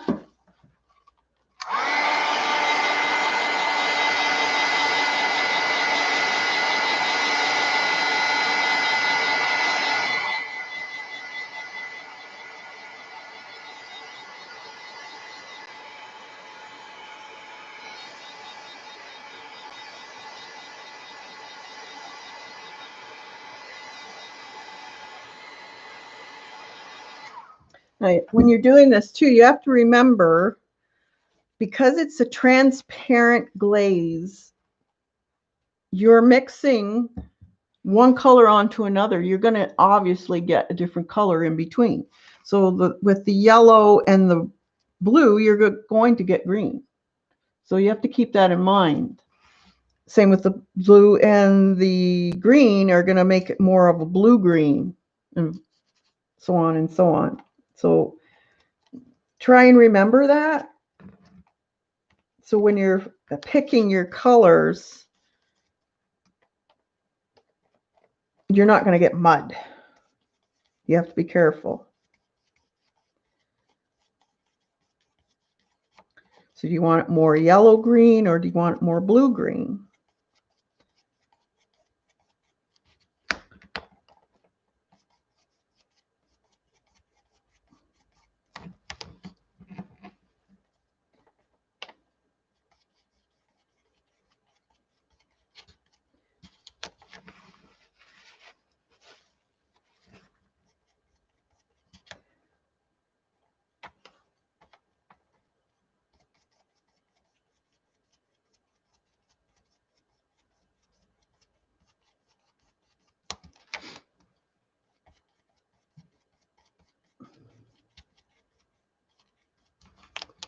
Okay. So there. So see how it's blended, kind of foggy looking? Now you can get that so it's even blended smoother than that, but it takes time and it takes practice. So a good way of doing some practice is getting a bunch of torn papers of, say, 2 colors or 3 colors in that paper. Whatever the background color is in that paper, see if you can match it with a color of paint. And then try this same thing. You should be able to blend that paint color into the paper so that it looks fairly muted.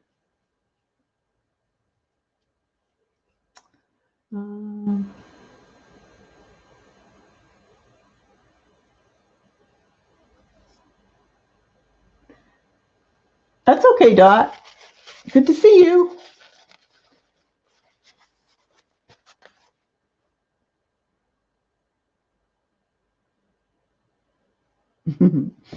Yeah, Lena's supersize book. If you haven't seen Lena, Miss Linux 2010, go to her go to her channel. She has some fantastic work there, and she's just bound a, what is it, 9-inch book of all the art folders that I've been doing for the past year.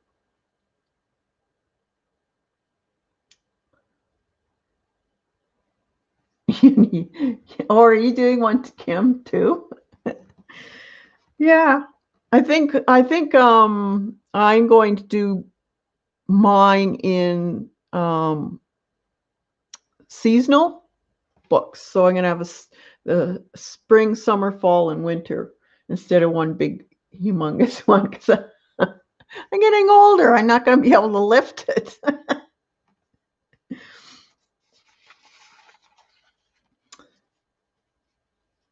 11 inches fat and 14 inches tall. Oh my gosh. Okay, so now, if you're interested in more, let me know. This is just the start of what is out there. Next week, I think what I will do is a actual journal page demonstrating some of these. So if you're interested in another maybe watercolor, let me know. There are a few things in watercolor. There are still lots of things that are in acrylics too. Like you can also add salt when the acrylic is in a fairly watery consistency and you've put it down and you've let it dry just a smidge and then add the salt. It'll give that spidery look with the salt. And you can also add alcohol to it and it'll give you those really cool looking rings. More, please. I can show you the books that I have. This is the Acrylics by Chris Cozen and Julie Pritchard. This is a really, really good book. It's mixed media and it's mostly abstract, but I love her abstract. She has a little bit of reality in them, but it is abstract.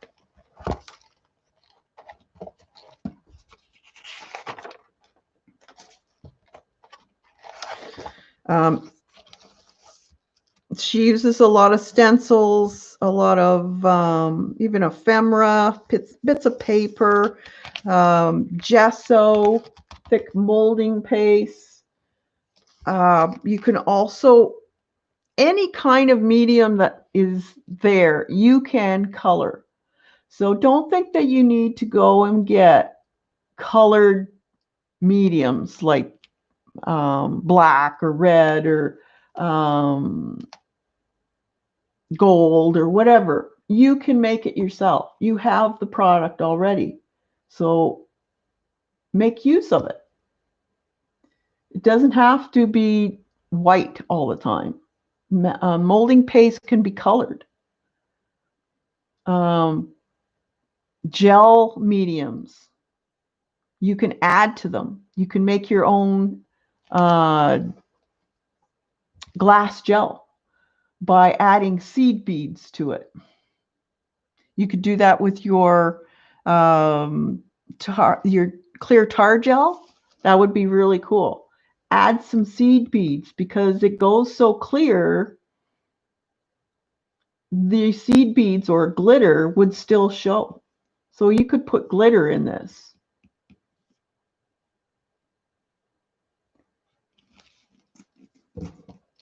The same with molding paste. You can add any color to it. It's going to be a little bit lighter, but not a lot.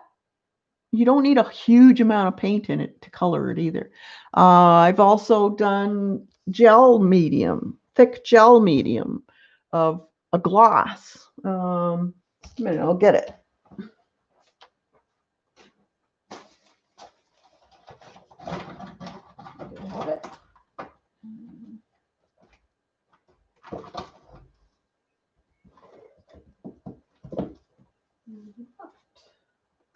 Ouch.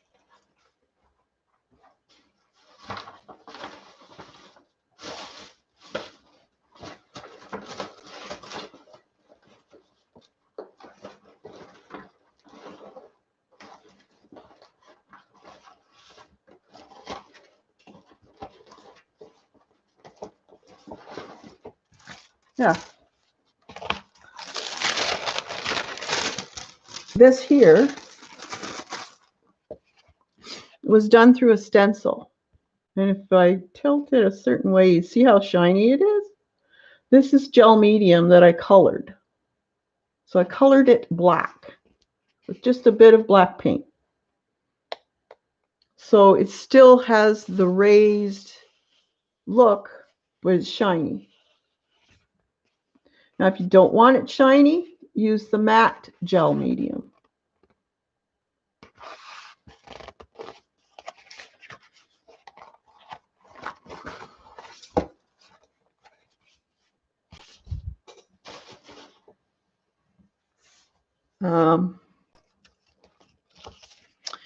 You can use different types of papers, your fancy rice papers that are kind of lacy looking.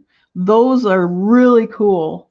If you put them, lay them down in matte medium and then color them, the lace part, the design of it takes the color on more than the other part. So it kind of gives it, that's what they've used in this one. So you see that lace pattern? That is actually a piece of paper.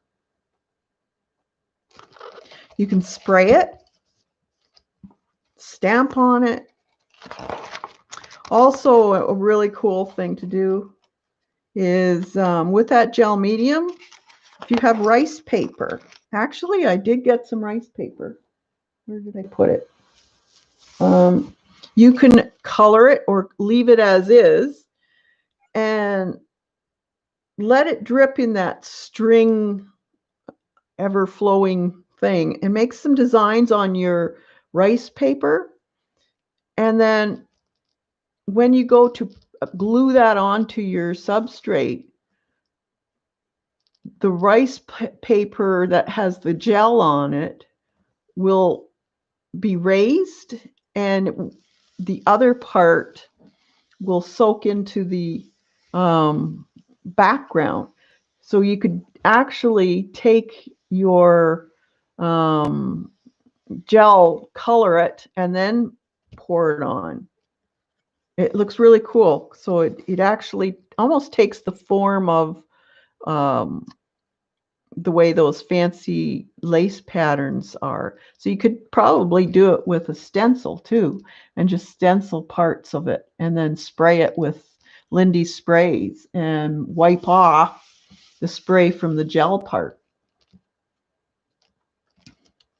So there's like tons of different techniques using fabrics with gels and spraying through fabrics and letting them seep into your non-gessoed paper, which gives it a more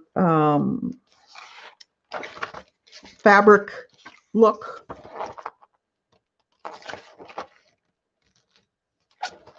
This is a really good book. She uses a lot of her own found objects for stamping. Cardboard is another really cool thing to use. So look around and see what you have in the house as far as cardboard for stamping. Make your own stencils out of paper. Mark making in your gesso. So make your textures really thick and then mark them. So I think we'll try some of these next week and show you what different styles can do and what effects they will have. I don't know if you like abstracts. I do like abstracts. These aren't totally abstract, but they are, they're more mixed media is what I would call them.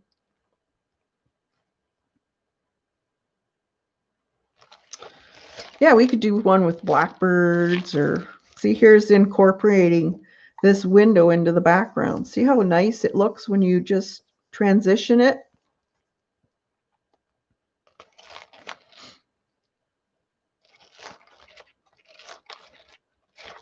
So this is a really good book. Another really good book is this one, Flavor of Mixed Media. And this has everything in it too.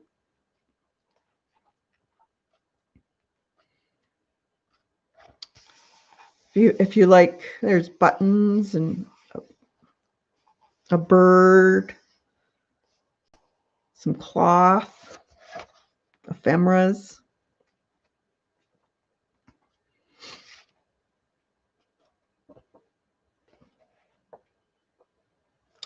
You're cutting your substrate. That's cool. You like abstracts? You do too? Awesome. Okay, we'll do some abstracts then. Putting stitching on areas. So that's a good book. Here's another good book. This is more of a source book. And it gives you the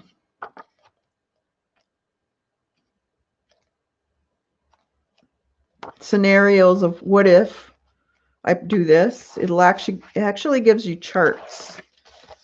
Added as collage elements, potential negative reaction, adhesion to acrylic paint, additional notes.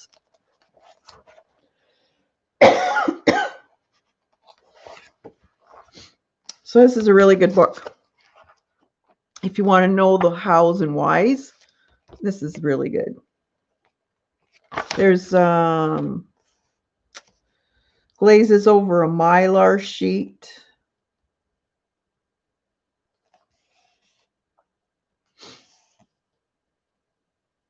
So they've actually made them really thick with probably gloss gel.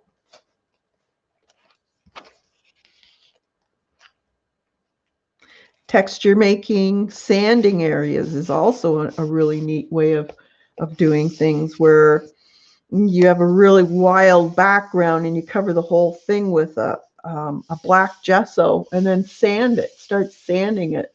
And all the areas that were raised will start coming up with the color because you used a color in your medium. So it's not going to be disappearing like it would if you had have painted over top of that matte medium that had the texture, or the texture paste and then you painted it. So when you would go to sand it, you're actually sanding away your paint color. So if you actually put paint into those mediums first, then you're not sanding them away. Making your own stencils with paper. You don't have to use mylar. You can, if you just want a simple stencil for one time only. Some people just want to do a one time only. There's about transparency of your glazes and how they will look on top of each other. This would be a really good a study to do for those that aren't sure of color theory. This would be excellent to do. We could try this, do this. Here's scratching. So this, if you're really interested in all about it, this is an excellent book. Acrylic Techniques and Mixed Media. This is also a really good book. I've got a lot of them, you guys. These are one of my favorites. This involves all kinds of different projects too that you can do. Swatches, different swatches that you can make. This is more about mixed media than the actual product. It's about layering, that type of thing. But it's also a very good book.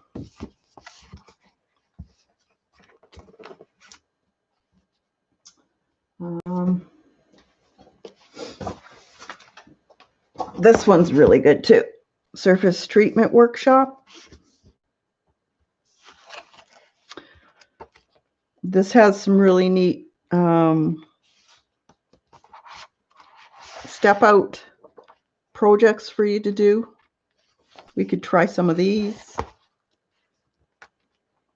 It's more mixed media than abstract. Well, there was another thing, tie back.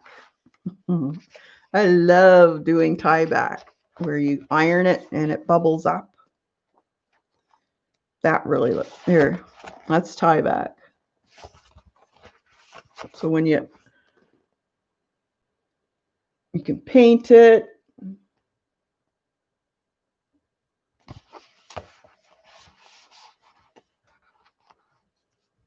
You have them all but one. This is a good book. I like this book. It's a good one because it also shows you variations of that same product. Now here's the one with the tar gel right here.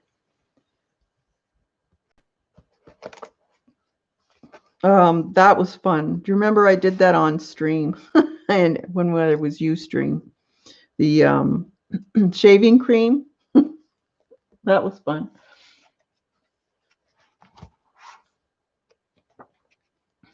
Dripping.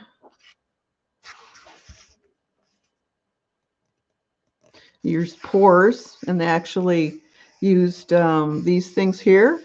These are actually the tar gel skins that they added to their project.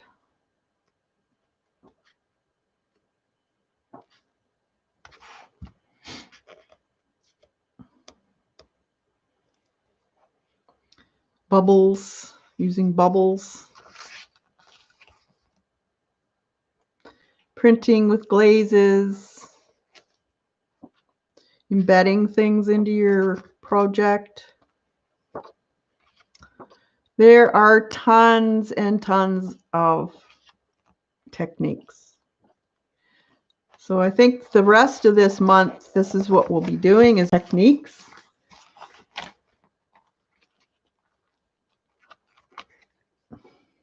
Judy, you have this one? Yeah, it's a good one. And then these are my newest ones, where you actually use nature.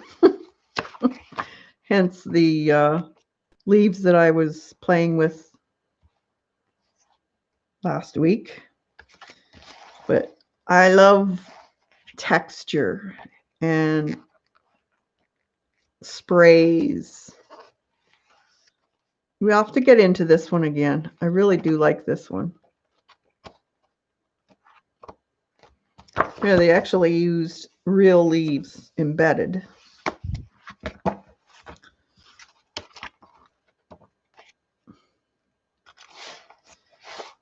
It's a really good book. There, look at that. Isn't that gorgeous?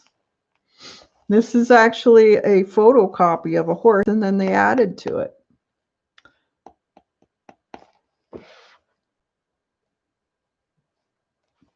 So we could try that one.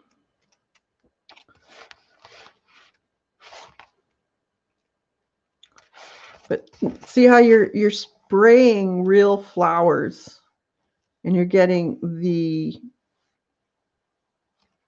outline of the flower. So they laid this plant on and then sprayed black over it, and that's what you're getting here. So it's layer after layer after layer of spraying. So spray paints would be cool to work with also. There's, again, more sprays, outlines of actual plants.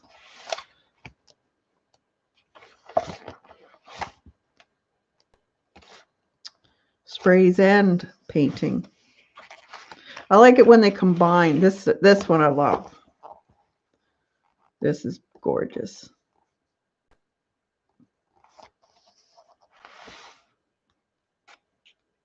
They're using plastic wrap in leaf veins.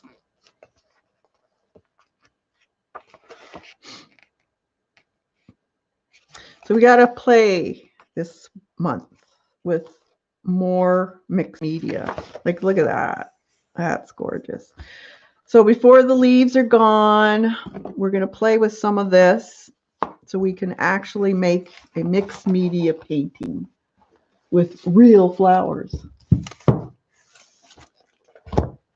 as our stencil.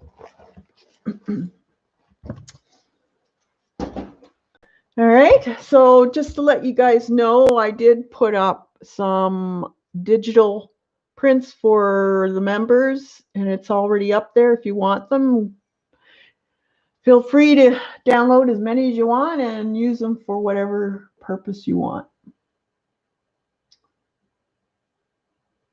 So stay creative, people. Get out there, get some leaves before they're gone, and have a fantastic Thanksgiving, all my Canadian friends.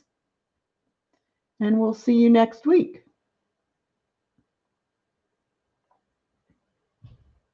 Bye for now.